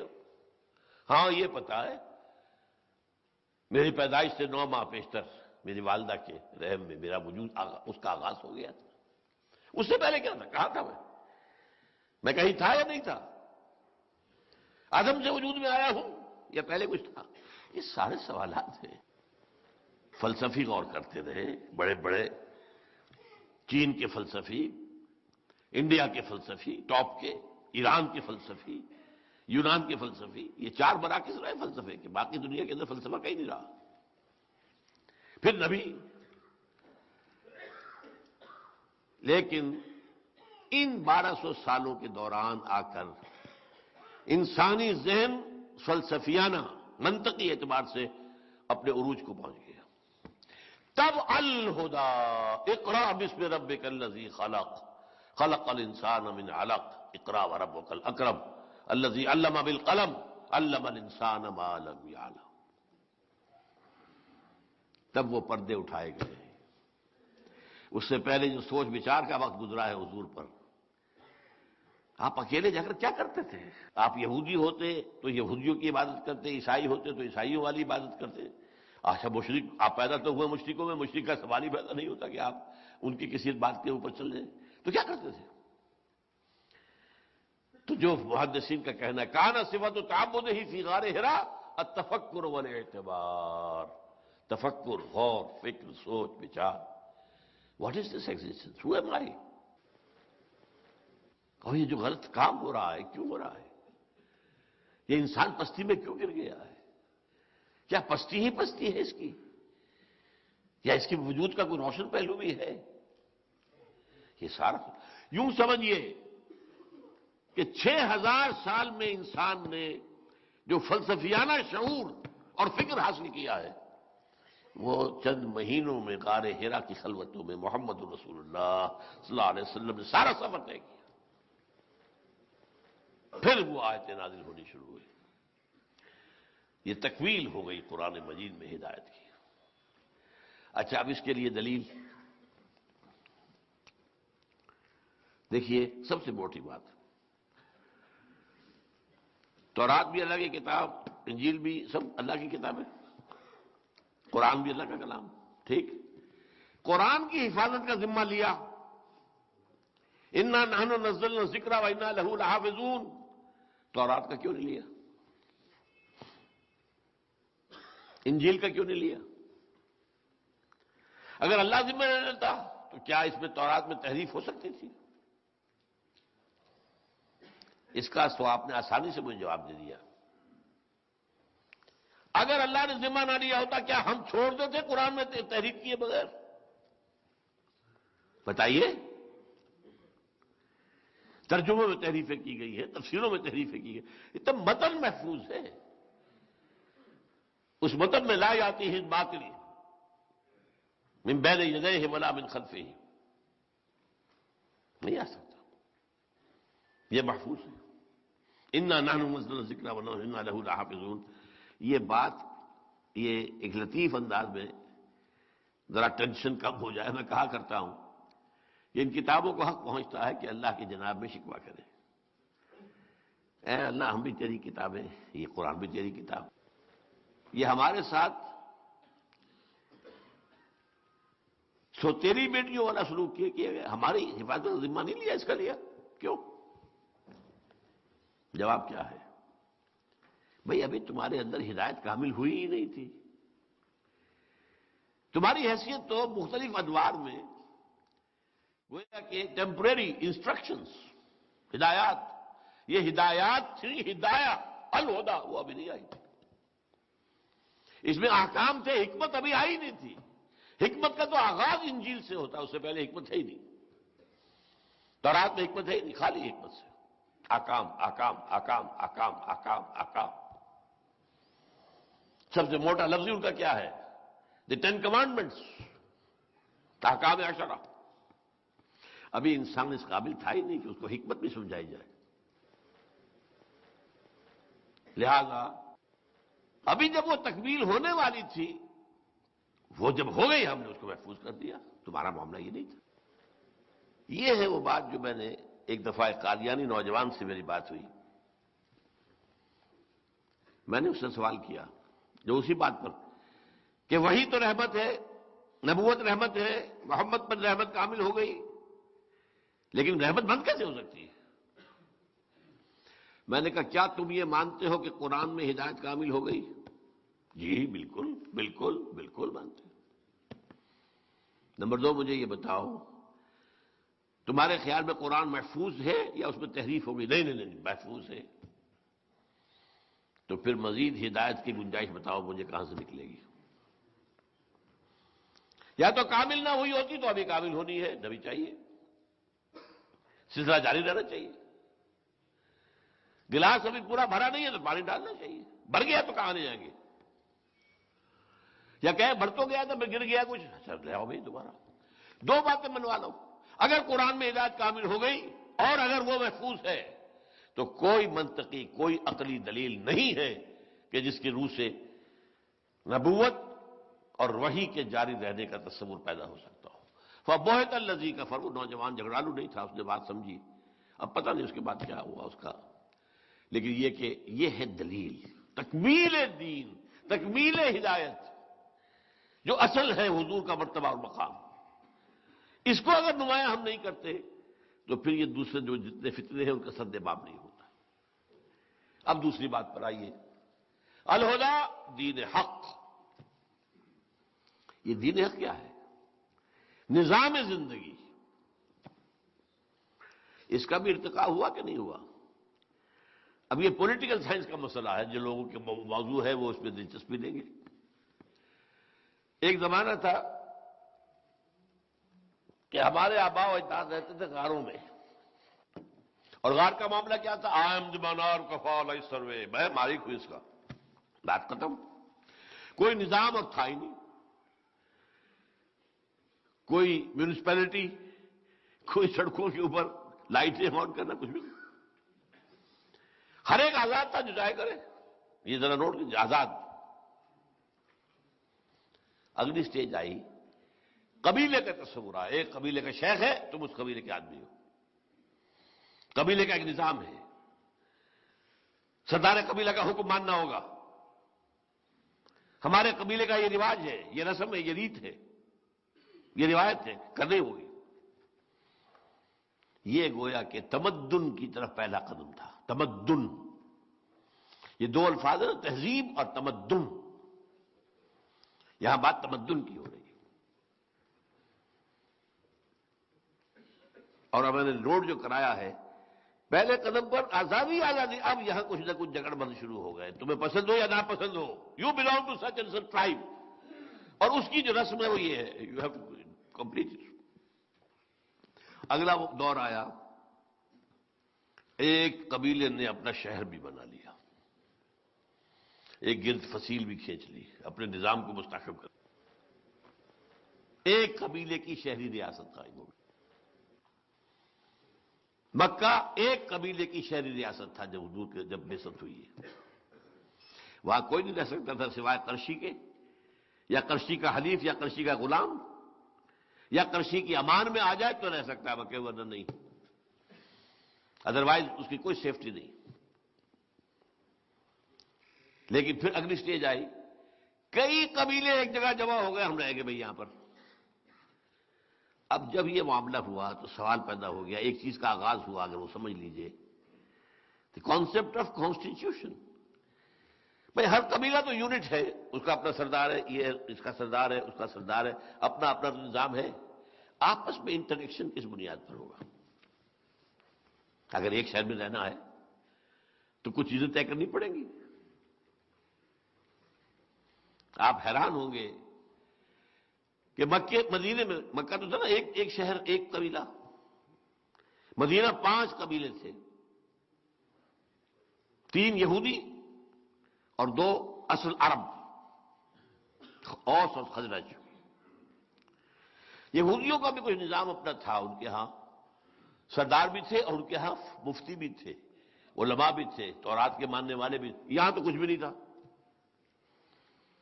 ان کے ہاں یہ طے تھا کہ اگر اوس کا کوئی نوجوان کسی خزرجی کو قتل کر دے گا تو 3 گنا دیت دینی ہوگی، 3 ٹائمز بلڈ منی، اور خزرجی قتل کرے گا اوسی کو تو ودڑ دینی پڑے گی۔ اب آپ سوچئے کسی اوسی نوجوان کا خون نہیں کھولتا ہوگا، یہ میرا بلڈ جو ہے یہ 1/3 قیمت کا ہے اس خزرجی کے مقابلے میں۔ But if you have to live here you have to accept. اس کے بعد اگلی سٹیج آئی، اب امپائرس قائم ہوئی، امپائرس، ایرانین امپائر کئی 100 سال سے، یہ عرب کے شمال میں دو امپائرس تھیں، کئی 100 سال سے ادھر ایرانین امپائر، دی سیسنڈ امپائر، اور ادھر دی رومن امپائر۔ یہ امپائر اب کیا تھے؟ اب فوجیں بنائی گئیں، اب محل کھڑے کیے گئے، فوجیں جو کہ تربیت یافتہ ہیں، مسلح ہیں، فوجی ہیں، اور انہوں نے، بادشاہوں نے عوام کی گردنوں پر اپنی بادشاہی کا، اپنی خدائی کا تخت رکھا۔ ظلم، محنت کرے گا گزارے، ایس کرے گا جاگیردار اور بادشاہ، اور ذرا کسی نے سر اٹھایا فوج سر کو چل دے گی تمہارا۔ یہ بیچارہ بیٹھا ہوا اپنے کرگے کے اوپر، یہ کپڑا بن رہا ہے کندر، اتنا تمہیں دینا پڑے گا ٹیکس، نہیں لوگے تو کھڑی ہے لیجنڈ، ہمارے رومن لیجنڈز موجود ہیں، ابھی تمہارا سر ختم ہو جائے گا۔ اب یہ نظام جب یہاں تک آیا ہے تو یوں سمجھیے ظلم کی حد ہو گئی۔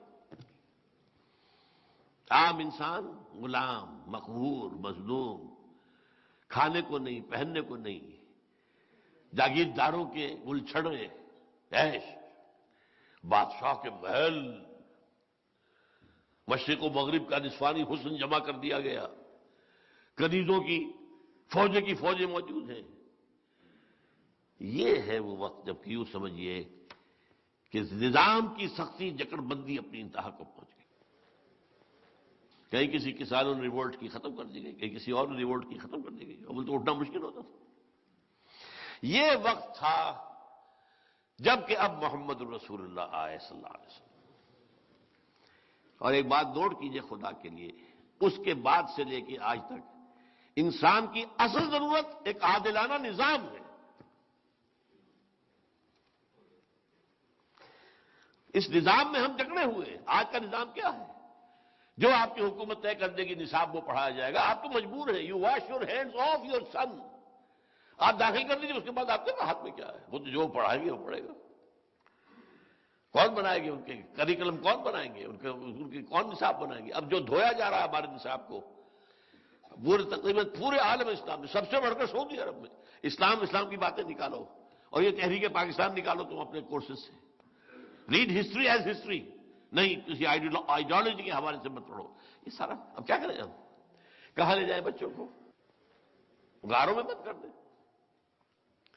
آپ اپنے گھر میں ٹیلی ویژن نہیں لائیں گے، بچہ کہیں باہر جا کے دیکھے گا، اب پٹواڑی کی دکان پر دیکھے گا، دودھ والے کی دکان پر دیکھے گا، پڑوسی کے گھر چلا جائے گا۔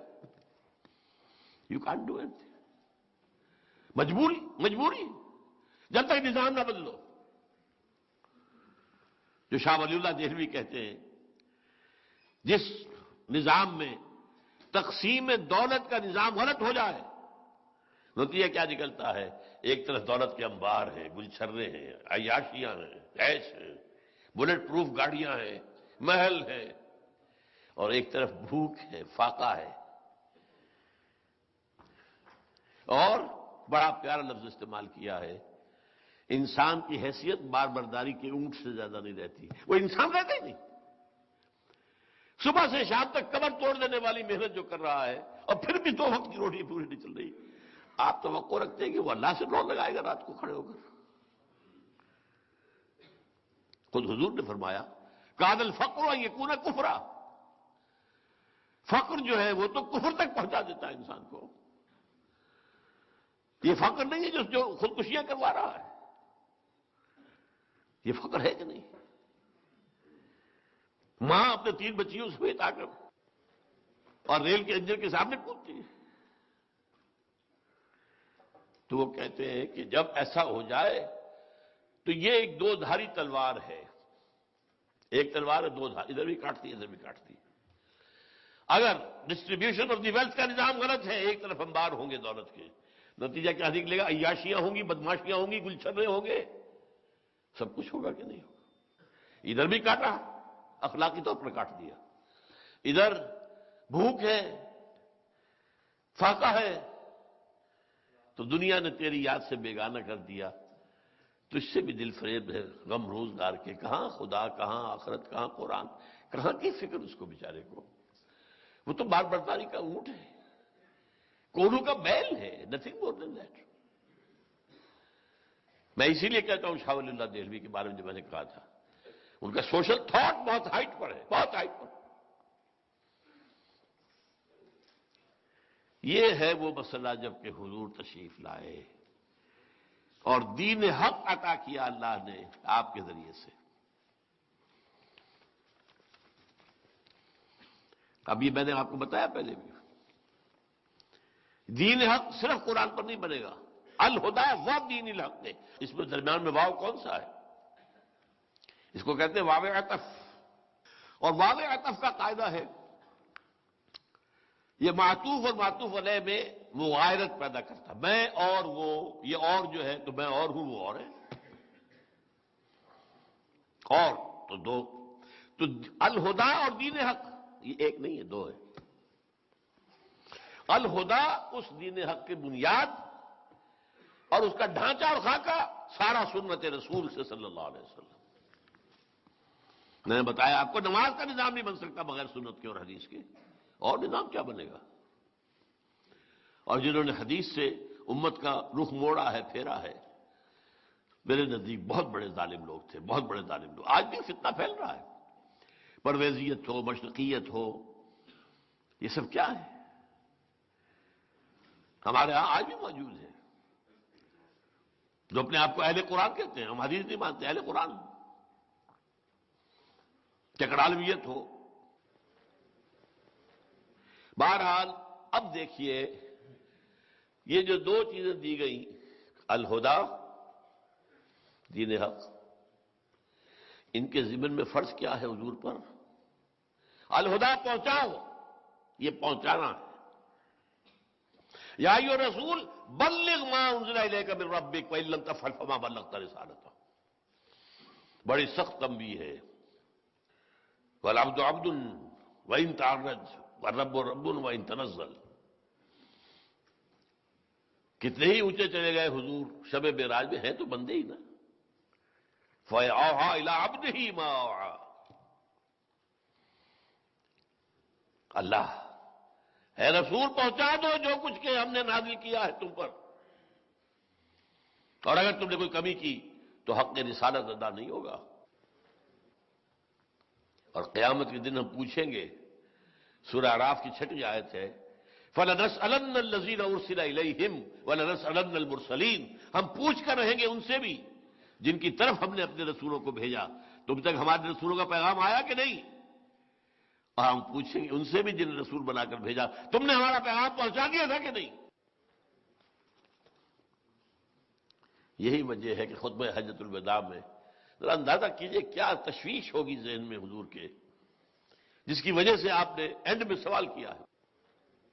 1.25 لاکھ کا مجموعہ ہے، الا هل بلغت، تین دفعہ ایک لفظ دوہرایا آپ نے، ایک طرف دائیں طرف دیکھا، سامنے، پھر بائیں، اور تھوڑے تھوڑے فاصلے پر لوگ کھڑے ہوئے تھے، دائیں بھی بائیں بھی سامنے بھی، وہ ریپیٹ کر رہے تھے، پہنچا رہے۔ 1.25 لاکھ کا مجموعہ، آپ کو لاؤڈ اسپیکر تو تھا نہیں۔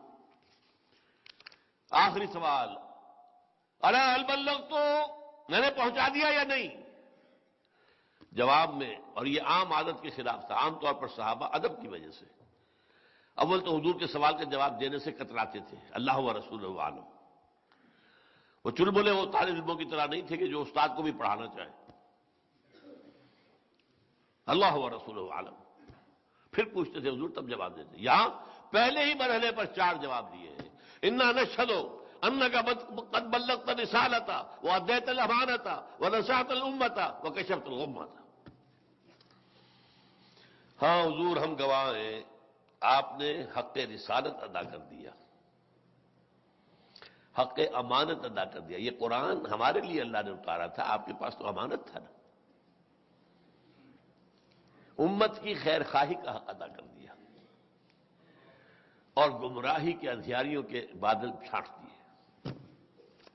پھر الا هل بلغت انا نشهد انك قد بلغت الرسالة واديت الامانة ونصحت الامة وكشفت الغمة۔ یہ کیوں؟ اس لیے کہ وہ آیت سامنے تھی نا، فَلَنَسْأَلَنَّ الَّذِينَ أُرْسِلَ إِلَيْهِمْ وَلَنَسْأَلَنَّ الْمُرْسَلِينَ۔ آخر رسول میں بندہ ہے، وَنَشْهَدُ أَنَّ مُحَمَّدًا عَبْدُهُ وَرَسُولُهُ، ان سے بھی تو محاسبہ ہوگا۔ اے اللہ میں نے پہنچا دیا تھا، اس لیے گواہی لے لی ہے، اے اللہ انہوں نے مان لیا تھا کہ میں نے پہنچا دیا تھا۔ تو کام الہدا کے ضمن میں کیا ہے؟ تبلیغ، اور اس کے ذریعے سے جو اضافی کام لینا ہے وہ میں اگلے لیکچر میں بیان کروں گا۔ اور دین کو تقاضا کامل ہو گیا، اسے قائم کرو، یہ صرف تبلیغ کی شے نہیں ہے، بس یہ بات سمجھ لیجئے نکتہ۔ دین محض تبلیغ کے لیے نہیں، دین کو قائم کرو، غالب کرو، قائم کر کے دکھاؤ۔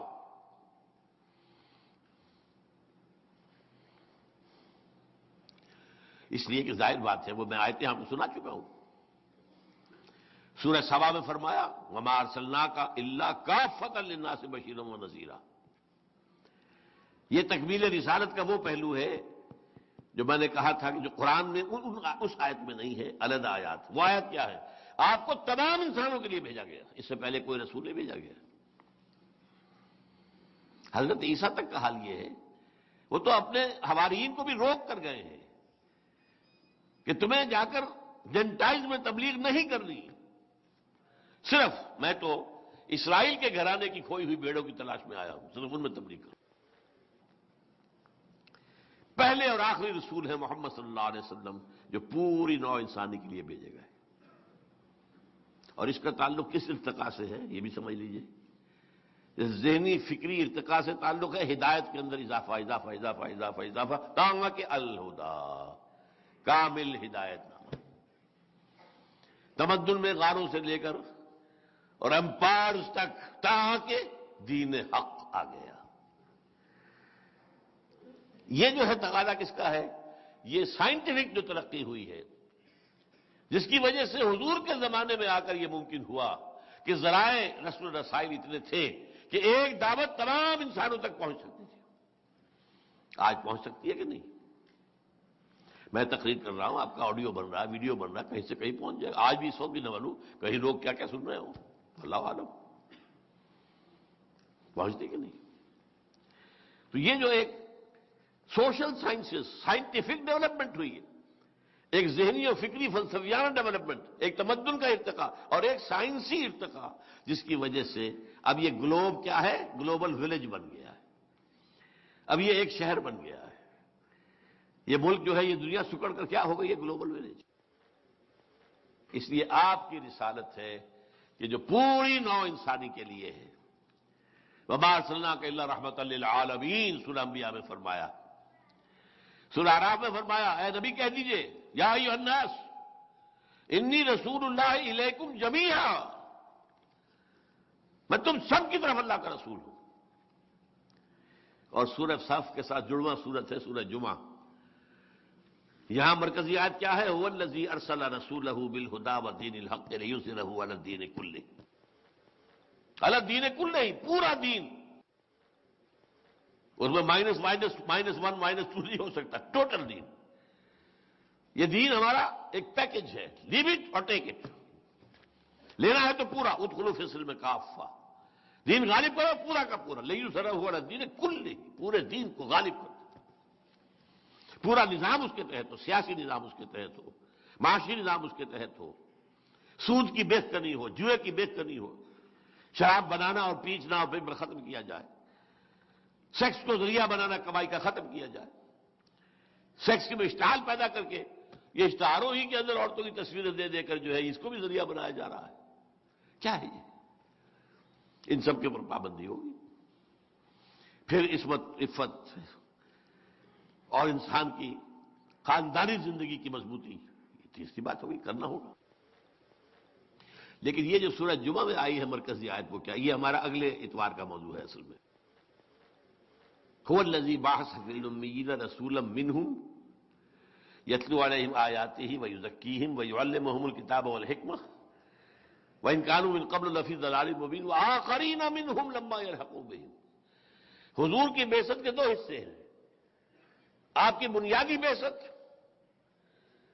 یہ ہے امیین کی طرف، اسی لیے ان کی کتاب میں یہ قرآن ہے، ان کی زبان میں یہ قرآن ہے۔ یہ جو امی تھے، یہ جو بنی اسماعیل تھے، حضرت اسماعیل کی اولاد، تقریباً تمام مشرکین عرب اسی میں سے تھے۔ یہ ہے اصل نیوکلیس، جس کو میں کہا کرتا ہوں امت کی تشکیل میں، جیسے ایٹم کا سٹرکچر آپ کو معلوم ہے، بیچ میں نیوکلیس ہے، اس میں پروٹونز ہیں اور شاید کچھ نیوٹرونز ہوتے ہیں، اور چاروں طرف چکر جو لگا رہے ہیں الیکٹرانز۔ تو اس کا نیوکلیس کیا ہے؟ یہ امت عرب، اور اس کے بعد ایرانی آ گئے، بربر آ گئے، ہندی آ گئے، ترک آ گئے، یہ گویا کہ الیکٹرانز ہیں۔ تو هو الذی بعث فی الامیین رسولا منہم یتلو علیہم آیاتہ ویزکیہم ویعلمہم الکتاب والحکمہ وإن كانوا من قبل لفی ضلال مبین وآخرین منہم لما یلحقوا بہم۔ انہی میں سے اور بھی ہیں جو ابھی ان میں شامل نہیں ہوئے، جو شامل ہوں گے تو اسی امت کا حصہ بن جائیں۔ اس حوالے سے تکمیل رسالت کے اب دو پہلو ہو گئے۔ نمبر ایک، آپ پر رسالت کا یہ حق ہے کہ دین کو غالب کر کے دکھائیں، تاکہ یہ نہ ہو کہ دنیا کہ ہاں یہ بات تو بہت اچھی ہے، یہ ہونے والی نہیں ہے، امپریکٹیکیبل ہے۔ حضور سے تقریباً میں سمجھتا ہوں 1000 سال پہلے کتاب لکھی تھی افلاطون نے، ریپبلک، لیکن ساری دنیا کہتی ہے کہ وہ انہونا سا خواب تھا جو اس نے دیکھا تھا، ہونے والی بات ہی نہیں تھی، یہ تو خواب تھا، یوٹوپیا۔ تو حضور نے بھی جو باتیں کہی تھی اگر کر کے نہ دکھاتے تو کہتے ہیں ہونے والی بات نہیں، شاعری ہے۔ سید القوم خادمہم، قوم کا سردار تو خادم ہوتا ہے، وہی بہت اچھا شعر کہا، بڑی عمدہ بات ہے، لیکن کہاں ہو سکتا ہے، یہ امپاسبل۔ قوم کا سید اور خادم ہو، امپاسبل۔ قوم کا سردار ہو اور ایک غریب عورت اس کے بچوں کے لیے آٹے کی بوری اپنے کندھے پر لاد کر رات کے وقت لا رہا ہو۔ Is it imaginable? Is it imaginable? لاکھوں مربع میل کے اوپر حکم جس کا چل رہا ہے، وہ بیت المقدس کا سفر کر کے جا رہا ہے، اور وہ بھی سرکاری وزٹ ہے، کوئی کسی کو علاج کے لیے نہیں جا رہا، کسی بیٹے کی کانووکیشن میں شرکت کے لیے نہیں جا رہا، معاذ اللہ۔ وہاں سے ریکویسٹ آئی آپ یہاں آئیں گے تو یہ بیت المقدس جو ہے فتح ہو جائے گا، یروشلم فتح ہو جائے گا۔ اس لیے کہ وہاں کے عیسائی علماء نے کہا تھا، اے مسلمانوں ہماری کتابوں میں لکھا ہوا ہے کہ یہ شہر فتح ہوگا،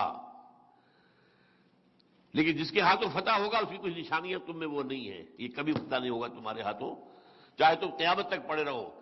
اس لیے کہ یروشلم کی فصیلیں بہت اونچی تھیں، اندر سے سیلف سفیشینٹ پانی اور ہر چیز موجود۔ تو ابو عبیدہ بن الجراح رضی اللہ تعالیٰ عنہ امین هذه الامہ، ان کی گئی ہے ریکویسٹ، دارالخلافہ آپ تشریف لائیں تو یہ شہر فتح ہو جائے گا۔ یہ سفر کیا ہے 700 میل کا سفر، ایک اونٹ اور ایک خادم ساتھ ہے، کوئی خدم و حشم نہیں، کوئی باڈی گارڈ نہیں، کچھ نہیں۔ اور چونکہ اسی پر راستے کا راشن بھی ہے تو وقت پہ ایک آدمی بیٹھ سکتا ہے۔ ایک منزل خلیفہ اوپر بیٹھا ہے اور خادم آگے چل رہا ہے نکیل پکڑ کر، اگلی منزل خادم اوپر بیٹھا ہے اور خلیفہ آگے چل رہا ہے نکیل پکڑ کر۔ Can you believe it? ہمیں عظمت کا احساس ہوا جب معلوم ہوا کہ کیو این لائی کی بیٹی بھی سائیکل پر جاتی تھی کالج، یا عبدالجمال ناصر کا بیٹا یا بیٹی بھی جاتی تھی اسی طرح، ٹھیک ہے، یہ بھی اچھی بات ہے۔ جب مجھے معلوم ہوا تھا ہندوستان کا وہ جو ریلوے کا منسٹر تھا لال بہادر شاستری، جب وہ مرا ہے تو میں حیران ہوا۔ اٹ واز ڈسکلوزڈ، اس کا کوئی گھر پورے انڈیا میں نہیں تھا، سوال پیدا ہوا کہ اب اس کی بیوی بیوہ ہو گئی، کہاں جائے؟ اور اس کی بیوی اپنے ہاتھ سے جو ہے کھانا پکاتی تھی. اور جب ہارٹ اٹیک ہوا ہے شاستری کو تاشقند میں، تو اس نے وہاں سے ٹیلی فون پر جو بات کی ہے وہ ماتا جی سے کی ہے، بیوی سے نہیں کی. لیکن یہ ساری بلندیاں ان سب کو جمع کر لیجئے، کیا عمر کے آس پاس بھی آئیں گے؟ یہ کارنامہ کر کے دکھایا محمد الرسول اللہ صلی اللہ علیہ وسلم. اس کو قائم کرو اور دنیا پر حجت قائم کر دو کہ ہاں دین یہی ہے، حق یہی ہے، نظام یہی ہے. اسی میں انسان کی فلاح ہے، اسی میں اس کی بہبود ہے، اسی میں اس کی اخلاقیات کی بلندی ہے، اسی میں اس کی تہذیب کی مضبوطی ہے، اسی میں اس کے تمدنی کے تقاضے پورے ہو سکتے ہیں. اچھا، اب امت پر جو مظہر ہے اس تکمیل امت نبوت اور رسالت محمد کی، وہ کیا ہے؟ حضور کو بھیجا گیا پوری نوع انسانی کے لیے. جب تک پورے عالم انسانیت پر اللہ کا دین اسی طرح غالب نہیں ہوتا، آپ کا مقصد بیشت پورا نہیں ہوا. عام آدمی کو کہے گا آپ میری بات پہنچا دیں گے بغیر اس کے وضاحت کے، تو شاید وہ مجھے قتل کرنے پر آمادہ ہو جائے. حضور کا بیشک مقصد پورا نہیں ہوا. ایک درجے میں پورا ہو گیا، جزیرہ نما عرب پر اللہ کے دین کا غلبہ مکمل ہو گیا. اگر تو صرف عرب کے لیے آئے ہوتے تو ٹوٹل اکمپلشمنٹ ہو جاتی ہے اس مشن کی. آپ تو بھیجے گئے تھے پوری نوع انسانی کے لیے.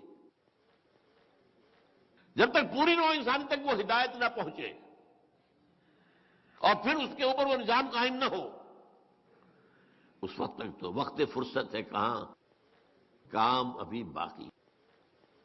نور توحید کا اتمام ابھی باقی ہے. یہ اگر اقبال نے کہا تھا آج سے تقریباً 100 سال پہلے، تو ظاہر باتیں سوچیے، غور کرنے کی بات ہے. یہ کام کرنا ہے اس امت کو، اور جب تک وہ یہ کام پورا نہیں کرتی، ہاں کرے، کوشش کرے، نہ کر سکے کوئی بات نہیں، اللہ کے رسول خرو ہو جائے گا. کرتا ہی نہیں تو اس کا کوئی تعلق حضور کے ساتھ نہیں ہے. نوٹ کر لیجیے. وہ اپنی جگہ امتی بنا پھرتا ہو. من رغب عن سنتی فلیس منی، جس کو میری سنت پسند نہیں اس کا مجھ سے کوئی تعلق نہیں. دین کے اعتبار سے اور حضور کے ساتھ اپنے تعلق کے اعتبار سے اس بات کو نوٹ کر لیجیے. یہ کام ہونا ہے، اس کا صغرا کبرا قرآن مجید میں موجود ہے. یہ جو آج کانفرنس آپ کو دیا گیا ہے، یہ ہدیۃً، اس کو ذرا کھول لیجیے. میں چاہتا ہوں کہ آپ اس کا مطالعہ میرے ساتھ کر لیں مکمل.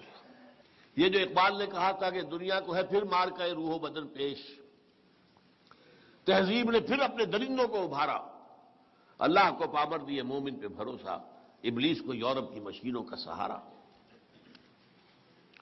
اللہ کا اٹل فیصلہ ہے کہ یہودیوں کی سازشوں کے الرغم نور توحید کا اتمام اور دین حق کا غلبہ ہو کر رہے گا. اس کے لیے صغرا کبرا کہاں ہے؟ جو ابھی ہم نے 2 آیتیں پڑھی. یریدون لیطفئوا نور اللہ بافواہہم واللہ متم نورہ ولو کرہ الکافرون هو الذی ارسل رسولہ بالہدی ودین الحق لیظہرہ علی الدین کلہ ولو کرہ المشرکون. یعنی بھیجا اپنے رسول کو دین حق کے غلبے کے لیے. یہ صغرا ہو گیا. کبرا کیا ہے؟ وعد اللہ الذین آمنوا منکم وعملوا الصالحات لیستخلفنہم فی الارض کما استخلف الذین من قبلہم ولیمکنن لہم دینہم الذی ارتضی لہم ولیبدلنہم من بعد خوفہم امنا یعبدوننی لا یشرکون بی شیئا ومن کفر بعد ذلک فاولئک ھم الفاسقون. اس کا ترجمہ آپ جا کر پڑھ لیجئے گا، خود پڑھ لیجئے گا. اللہ نے وعدہ کیا ہے ایمان سے کہ یہ خلافت مل کر رہے گی، جبکہ ابھی حالات مدینے میں اتنے خطرناک تھے کہ ہر وقت اندیشہ رہتا تھا کہ ابھی کفر آئے گا، حملہ ہو جائے گا۔ یہ غزوہ احزاب سے پہلے کی بات ہے جس کا ذکر ہو رہا ہے۔ غزوہ احزاب اس میں سورہ نور کے اندر یہ آیت نازل ہوئی ہے۔ اب تیسرے صفحے پہ آئیے، چوتھے صفحے پر، خلافت علی منہاج النبوت کا دور دوبارہ آ کر رہے گا۔ یہ ایک لمبی حدیث ہے، حضور نے اپنے زمانے سے لے کر اور قیامت تک 5 ادوار گنا دیے۔ یہ بھی جا کر پڑھیے گا، میں اس وقت تو صرف کروا رہا ہوں آپ کو ساتھ ساتھ، لیکن اس کی اہمیت کیا ہے یہ ہم نے آپ کی خدمت میں ہدیہ پیش کیا ہے۔ یہ جا کر پھینک نہ دیجیے خدا کے لیے، بہت بڑی توہین کی مرتکب ہو جائیں گے، اور میں سمجھتا ہوں خیانت ہوگی۔ ان پر ظاہر بات ہے تنظیم کے کارکنوں کے پیسے خرچ ہوئے ہوئے، ایسے تو نہیں چھپتی، تو اس کا حق ادا کیجیے۔ پہلا دور دور نبوت، حضور نے کہا میں رہوں گا جب تک اللہ چاہے گا، پھر دور نبوت ختم، پھر خلافت علی منہاج النبوت کا دور آئے گا، وہ بھی رہے گا جب تک اللہ چاہے گا، پھر ہٹا لے گا، اٹھا لے گا۔ پھر ظالم بادشاہت کا زمانہ آئے گا، بنو امیہ، بنو عباس، یہ کون تھے؟ حادثہ کربلا کب ہوا؟ واقعہ ہررا کب ہوا؟ میں اشارے کر رہا ہوں صرف۔ پھر غلامی والی بادشاہت کا دور آئے گا، اس سے مراد میں نہیں سمجھتا کہ اس وقت کیا سمجھی گئی ہو، آج سمجھ میں آتی ہے۔ کولونیل رول، کہیں انگریز، ہمارا بادشاہ، ہماری ملکہ کون تھی؟ ملکہ وکٹوریہ۔ اس سے پہلے کم از کم مسلمان تو تھے بادشاہ، اچھے بھی تھے برے بھی تھے، ٹھیک ہے، بہت برے بھی تھے بہت اچھے بھی تھے، لیکن یہ تھے تو مسلمان، نام لیوا تو تھے محمد کے صلی اللہ علیہ وسلم۔ پھر تو پورے عالم اسلام پر کہیں انگریز، کہیں فرانسیسی، کہیں ولندیزی، کہیں پورچوگیز، کہیں اسپینیئرز، کہیں اٹالینز، کہیں فرینچ، یہ ہوا کہ نہیں؟ اس کے بعد فرمایا ثم تکون خلافت علی منہاج النبوۃ، پھر 5واں دور آئے گا دوبارہ جس میں اللہ کی خلافت قائم ہوگی۔ یہ وقت آنے والا ہے۔ یہ خبر کس کی دی ہوئی ہے؟ محمد رسول اللہ صلی اللہ علیہ وسلم۔ مسند احمد کی روایت ہے نعمان بن بشیر رضی اللہ تعالیٰ عنہ سے۔ یہ تو آیا زمانے کے اعتبار سے 1 2 3 4 5، 1 2 دوسرا تیسرا چوتھا، 4 گزر چکے ہیں۔ اس وقت انسان کہاں ہے؟ چوتھے اور 5ویں کے درمیان ہے۔ چوتھا دور کولونیلزم ایک اعتبار سے ختم ہو چکا ہے، انگریز چلا گیا، فرانسیسی چلے گئے، اسپینیئرز چلے گئے، اٹالینز چلے گئے، ولندیزی چلے گئے، پورچوگیز چلے گئے، ایک اعتبار سے گئے۔ ایک اعتبار سے اب اثر نو ایک نیا مالیاتی شکنجہ کسا جا رہا ہے پوری نوع انسانی پر۔ یہ IMF، world bank, multi nationals, trips, اب اس کی وضاحت میں نہیں جا سکتا اس وقت۔ ایک طرف مغرب جو ہے شیطان اور یہودیوں کی زیر قیادت، اصل قیادت یہودی کی، میدان میں قیادت امریکہ کی، پیچھے اصل طاقت، پلانر، نقشہ دینے والا، پروگرام دینے والا یہودی۔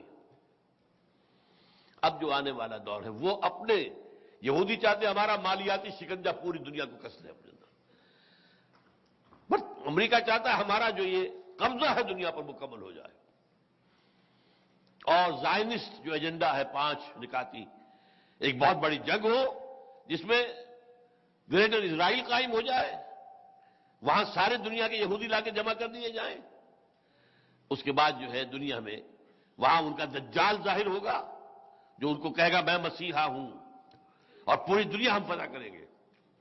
پھر جنگوں کا دور ہوگا، حضرت جو ہے مہدی آئیں گے، حضرت عیسیٰ نازل ہوں گے، پھر جو ہے عالمی سطح پر اسلام کا نظام قائم ہوگا، اور وہ نظام پھر گلوبل ہوگا۔ اس کو میں نے صرف بیان اس وقت کر دیا، اگلی حدیث پڑھ لیجئے۔ جب یہ نیا نظام اب آئے گا تو اس کی ایکسٹینٹ کیا ہوگی، کتنا پھیلا ہوا ہوگا؟ کل جہاں معمور ہوگا نغمہ توحید سے۔ عن ثوبان رضی اللہ عنہ قال رسول اللہ صلی اللہ علیہ وسلم ان اللہ زوالی الارض فرأیت مشارقها ومغاربها وان امتی سیبلغ ملکها ما زوی علی منها۔ حضرت ثوبان فرماتے ہیں کہ رسول اللہ صلی اللہ علیہ وسلم نے فرمایا ہے کہ میرے لیے پوری زمین کو لپیٹ کر مجھے دکھا دیا گیا، اور سن لو میری امت کی حکومت ان تمام علاقوں پر قائم ہو کر رہے گی جو زمین کو لپیٹ کر مجھے دکھا دیے گئے۔ اور یہ مسلم شریف کی روایت ہے، معمولی نہیں۔ مسلم شریف، ترمذی، ابو داؤد، ابن ماجہ۔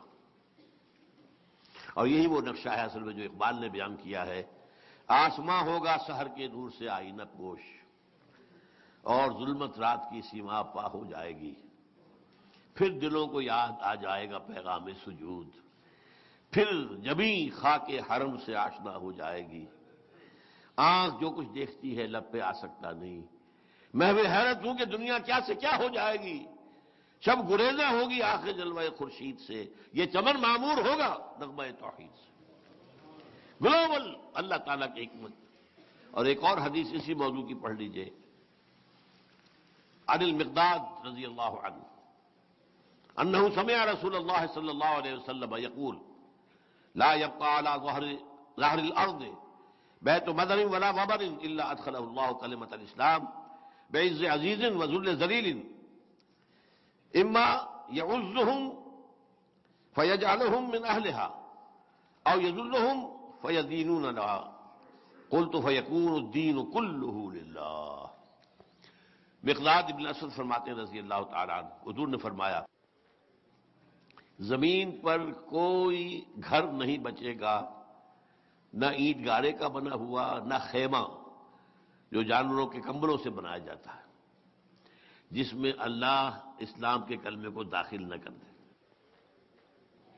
لا يبقى على ظهر الارض، زمین پر دو ہی طرح کی بستیاں ہیں نا، یا نوبڈز ہیں، وہ اپنے جو ہے خیمے اٹھائے پھرتے ہیں، جہاں جہاں دیکھی کہ گھاس واس ہے خیمے گاڑ لیے بیٹھ گئے، یا پھر جو ہے آپ کو معلوم ہے پوری طرح سے آبادیاں ہیں، شہر ہیں، نہ کوئی شہر کا کوئی گھر بچے گا، نہ کوئی کسی ویران کے اندر جو ہے لگنے والا خیمہ بچے گا جس میں اللہ کا کلمہ داخل نہ ہو جائے۔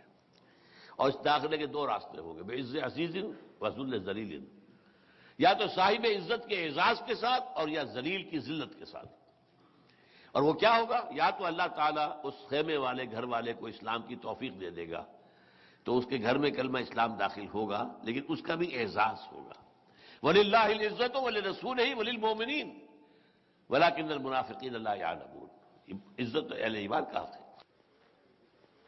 اور یا پھر وہ مغلوب ہوگا اور اسے وہ کام کرنا پڑے گا، یؤدُ الْجِزْیَۃَ عَنْ یَدٍ وَهُمْ صَاغِرُونَ، چھوٹے بن کر رہے، غلبہ اسلام کا ہوگا، اس کے نیچے وہ یہودی رہے، عیسائی رہے، جو چاہے رہے۔ اچھا، اس سے پہلے کا ایک مرحلہ ہے، اب یہ آخری میری گفتگو ختم ہو رہی ہے، اس سے پہلے کا مرحلہ یہ ہے کہ دنیا میں یہ جو ہے سیکنڈ فیز تھا جو میں نے بیان کیا ہے، جس میں حضرت مہدی کا ظہور ہے، گریٹر اسرائیل کا قیام ہے، پھر حضرت عیسیٰ کا آنا ہے، گریٹر اسرائیل کا گریٹر گریو یارڈ بننا ہے، پھر یہودی ختم ہو جائیں گے، حضرت عیسیٰ عیسائیت کو ختم کر دیں گے، عیسائیت اسلام میں ضم ہو جائے گی، پھر پوری دنیا میں اسلام کا غلبہ ہوگا۔ پہلا فیز جو ابھی چل رہا ہے اس کو جان لیجئے، یہ ہمارے لیے بڑا سخت اور کڑوا ہے۔ ابھی ہم پر اللہ کے عذاب کی کوڑے برسنے والے، خاص طور پر عالم عرب پر، اس لیے کہ ان پر اللہ کی رحمت بہت بڑی تھی، اللہ نے انہیں بہت اونچا مقام دیا، وہ حضور کی امت میں سے، محمد عربی تھے، عربی النسل، محمد عربی، اب اس سے بڑی فضیلت کیا ہوگی جو انہیں حاصل ہو گئی۔ اور نمبر دو، دائمی فضیلت، ان کی زبان میں اللہ کا کلام موجود ہے، پھر بھی انہوں نے کہیں بھی ایک چپا زمین پر بھی، جیسے وہ کولونیلزم سے فارغ ہوتے گئے، کسی نے امریکہ کو اپنا قبلہ بنا لیا، کعبہ بنا لیا، کسی نے روس کو بنا لیا، اسلام کو نہیں ملا۔ بدترین سزا کے مستحق وہ ہیں، اور اس کی خبر حضور نے دے رکھی ہے، ویل للعرب من شر قد اقترب، ہلاکت، بربادی، تباہی ہے عربوں کے لیے اس شر سے جو قریب آ چکا ہے، زیادہ دور نہیں ہے۔ لیکن نمبر دو، ہم ہیں پاکستانی، ہم نے ایک ملک حاصل کیا اسلام کے نام پر، اللہ سے گڑ گڑا کر اللہ ہمیں انگریز کی غلامی سے نکال کر ہندو کی غلامی سے جانے سے بچا لے۔ کوئی آثار نہیں تھے، کوئی ہمارے اندر طاقت نہیں تھی، کوئی ہماری حیثیت نہیں تھی، کوئی ہمارا پشت پناہ نہیں تھا. برطانوی حکومت چونکہ لیبر کی تھی وہ ہمارے خلاف تھی. ماؤنٹ بیٹن چیلا تھا گاندھی کا، اور ماؤنٹ بیٹن کی بیوی کے ناجائز تعلقات تھے نہرو کے ساتھ. یہ تو حالات. قائد اعظم محمد علی جناح سے ایٹلی نفرت کرتا تھا. پھر یہ کہ ہندو کتنی بڑی تعداد میں، صنعت کار ہو، سرمایہ دار ہو، کاروبار اس کے پاس، تعلیم میں وہ بہت آگے، انگریزوں کی ملازمت میں کہیں زیادہ آگے مسلمان سے نکلا ہوا. لیکن اللہ نے یہ ہمیں ملک دیا. اس کا ذکر ہے سورہ اعراف کے اندر کہ حضرت موسیٰ سے کہا تھا بنی اسرائیل نے، اے موسیٰ ہم پر تو آپ کے آنے سے پہلے بھی ظلم ہوتے تھے، آج بھی ہو رہے ہیں، ہمارا حال تو نہیں بدلا. فرمایا عسیٰ ربکم ان یہلک عدوکم، فرمایا ہو سکتا ہے، قریب ہے، تمہارا رب تمہارے دشمن کو ہلاک کر دے گا. اور پھر وَيَسْتَخْلِفْكُمْ فِي الْأَرْضِ، تمہیں زمین میں خلافت دے گا. فَيَنْظُرَ كَيْفَ تَعْمَلُونَ، پھر دیکھے کہ تم کیا کرتے ہو. اس امتحان میں ہم پڑے ہوئے ہیں آج سے 62-63 سال پہلے سے. اب کیا کیا ہم نے؟ کہاں ہے وہ اسلام؟ نماز روزے والا اسلام تو ہے، وہ کہاں نہیں؟ ہو تو ہندوستان میں بھی ہے، وہ تو امریکہ میں بھی ہے، کہاں نہیں ہے؟ وہ اسلام پہ، وہ نظام، وہ دین حق کہاں ہے؟ وہ سید القوم خادمہم کہاں ہے؟ یہاں تو سید القوم سب سے بڑے ہیں، ان میں سے جھوٹے وہ ہیں. جو سب سے بڑے وعدہ خلاف ہے وہ سید القوم ہے. جو سب سے بڑے غبن کرنے والے وہ سید القوم ہے.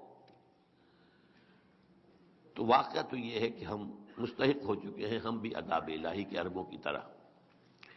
لیکن یہ ہے کہ میں اس سلسلے میں چند باتیں عرض کر دوں. میرے اوپر بہت سے انوار آئے ہیں. ابتدا میں مجھے یقین تھا کہ پاکستان اسی نقشے کے تحت اللہ نے بنایا ہے اور یہی سے نظام خلافت کا آغاز ہوگا.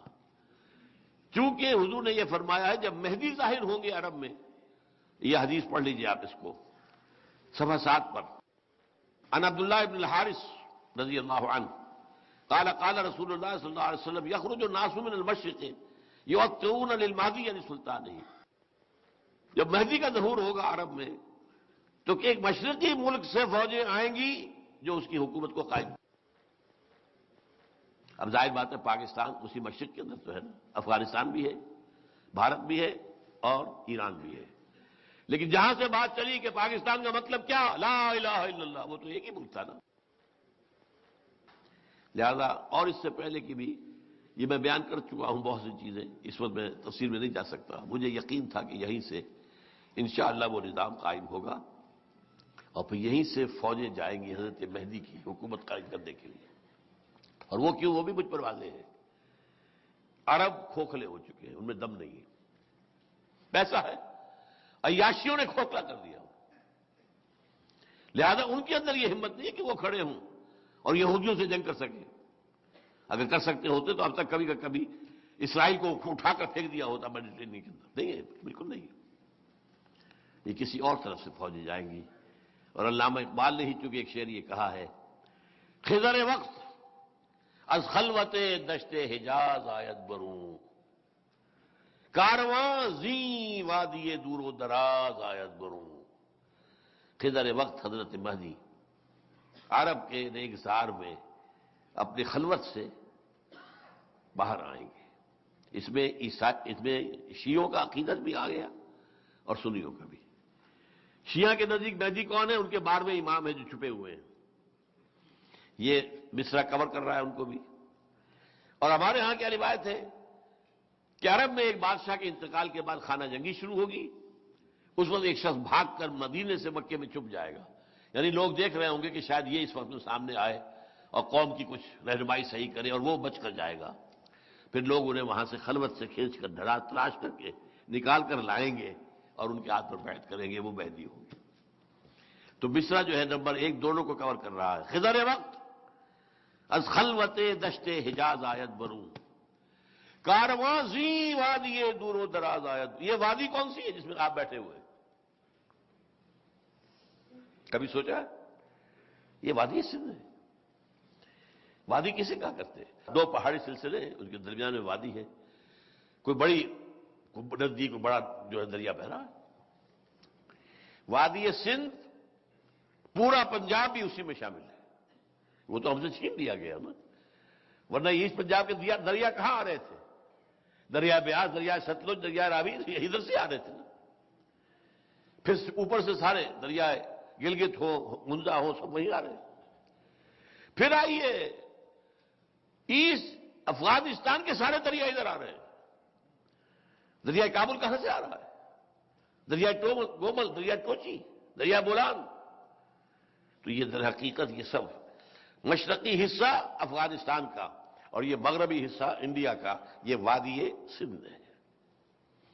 اس وادی میں پہلے اسلام کہیں قائم ہوگا، یہ یقین کی حد تک تھا. لیکن بعد میں جو حالات ہوئے ہیں اس میں مد و جزر آتا رہا ہے. کبھی امید پیدا ہوئی، کبھی کمزوری جو ہے اس میں مایوسی کی انتہا ہو گئی. آج سے 5-6 سال پہلے میں نے یہیں پر تقریر کی تھی، کیا پاکستان کے خاتمے کا یہ الٹی گنتی شروع کی جا چکی ہے؟ میں نے کہا تھا ہاں. میری مایوسی انتہائی لوئسٹ ایپ پر تھی اس وقت. شاید اللہ تعالیٰ اس میں کوئی نئی زندگی پیدا کر دے ہمارے، لیکن اس کے لیے کام تو مجھے اور آپ کو کرنا ہے. اس کو مت بھول جائیے. اصل رول تو میرا اور آپ کا ہے. کیا کرنا ہے، کیسے کرنا ہے. چنانچہ میں نے کہا تھا یہ ہے میرا جو اگلے اتوار کا جو موضوع ہے، جہاں سے کہ اصل میں یہ تو ساری ابھی علمی باتیں ہیں جو آپ کے سامنے آئی ہیں. حضور کا مقام و مرتبہ کیا ہے، وہ آج اس لیے تھا کہ ہم اپنا فرض سمجھیں. حضور کے مقصد بعثت کے حوالے سے ہمارا فرض منصبی کیا ہے، ہمیں کیا کرنا ہے. اگر ہم سچے امتی ہیں حضور کے تو ہماری ذمہ داری کیا ہے. بہرحال اب اس صورت میں آپ سے آخری بات کہہ رہا ہوں کہ یہ جو ہونے والا ہے معاملہ، اس کے اندر جو کام جو اب کرنا ہے اس کو 2 حصوں میں سمجھیے. بلکہ ایک جملہ پہلے اور میری آج کی گفتگو کا حاصل میں آپ کو ایک شعر کے حوالے سے بتانا چاہتا ہوں.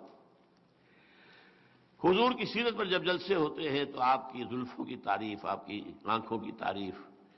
آج مجھے بڑی خوشی ہوئی، حفیظ طیب صاحب کی جو میں نے نعت سنی ہے وہ بڑی پاکیزہ نعت تھی، بہت عمدہ نعت، جس میں کوئی غلو نہیں ہے، کوئی عقیدت اپنی جگہ، محبت اپنی جگہ، غلو نہیں. لا تغلو فی دینکم. یہ غلو دین ہی تو تھا جس نے عیسائیوں نے حضرت عیسیٰ کو خدا کا بیٹا بنا لیا. اور جو میں نے آپ سے عرض کیا، میرا گمان یہ ہے کہ ہندوؤں نے ابراہیم کو خدا بنا لیا، برہما بنا لیا.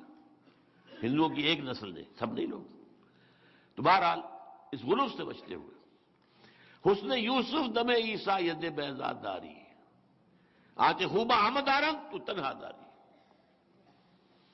بڑا پیارا شعر ہے. اے نبی، آپ کو اللہ نے حضرت یوسف والا حسن عطا کیا، اور حضرت عیسیٰ کہ پھونک مارنے سے جو نتیجہ نکلتا تھا، اور ید بیضا حضرت موسیٰ والا. تمام نبیوں کو اللہ نے جو کمالات دیے، آپ کی ذات مبارکہ میں وہ سارے کمال جمع ہیں.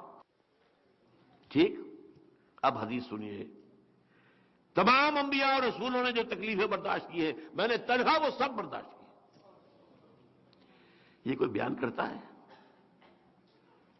کبھی اس کا ذکر آتا ہے؟ 3 سال کی نظر بندی اور فاقوں کی وہ انتہا، کچھ کھانے کو نہیں ہے. بچے بلک رہے ہیں اور سوکھے چمڑے ابال کر اس کا پانی ان کے منہ میں ڈالنے کے سوا کچھ نہیں کھانے کو. 3 ایئرس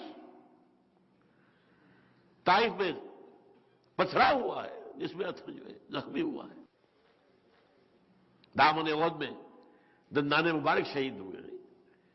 اتنا خون گیا ہے کہ آپ بے ہوش ہو کر گر گئے اور خبر اڑ گئی کہ آپ کا انتقال ہو گیا. لیکن اس میں اصل بات کیا تھی، یہ تو بات بعد میں آئے گی ہماری. یہ حجت ہے اس امت پر. اللہ کر سکتا تھا کہ حضور کے پاؤں میں کانٹا رکھنا چبھتا اور انقلاب آ جاتا، کسی کو ڈو اٹ. اور وہ محبوب رب العالمین تھے. کوئی چاہے گا کہ اپنے محبوب کے پاؤں میں کانٹا چبھا ہوا دیکھے؟ اور وہ کر سکتا تھا، نہیں کیا. کیوں نہیں کیا؟ آج تو اللہ کا رسول ہے. آئندہ یہ کام اس امت کو کرنا ہے. امت کے لیے معجزے نہیں آئیں گے. رسول کے لیے آ سکتے تھے، نہیں آئے، تاکہ حجت قائم ہو جائے. تمہیں بھوکے رہنے کا خوف ہے تو میری بھوک نہیں تم نے دیکھی.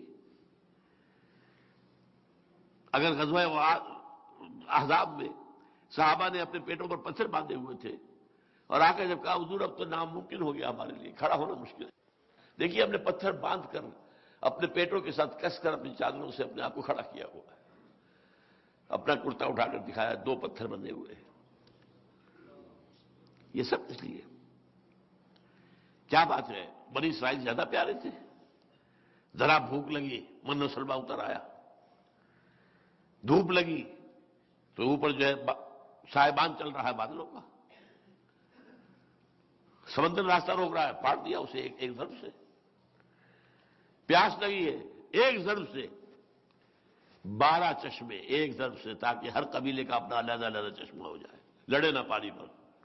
کہیں پانی پینے پلانے پہ جھگڑا اور کہیں گھوڑا آگے بڑھانے پہ جھگڑا۔ قبائلی زندگی میں تو یہ ہوتا ہے، یہاں نہیں آیا۔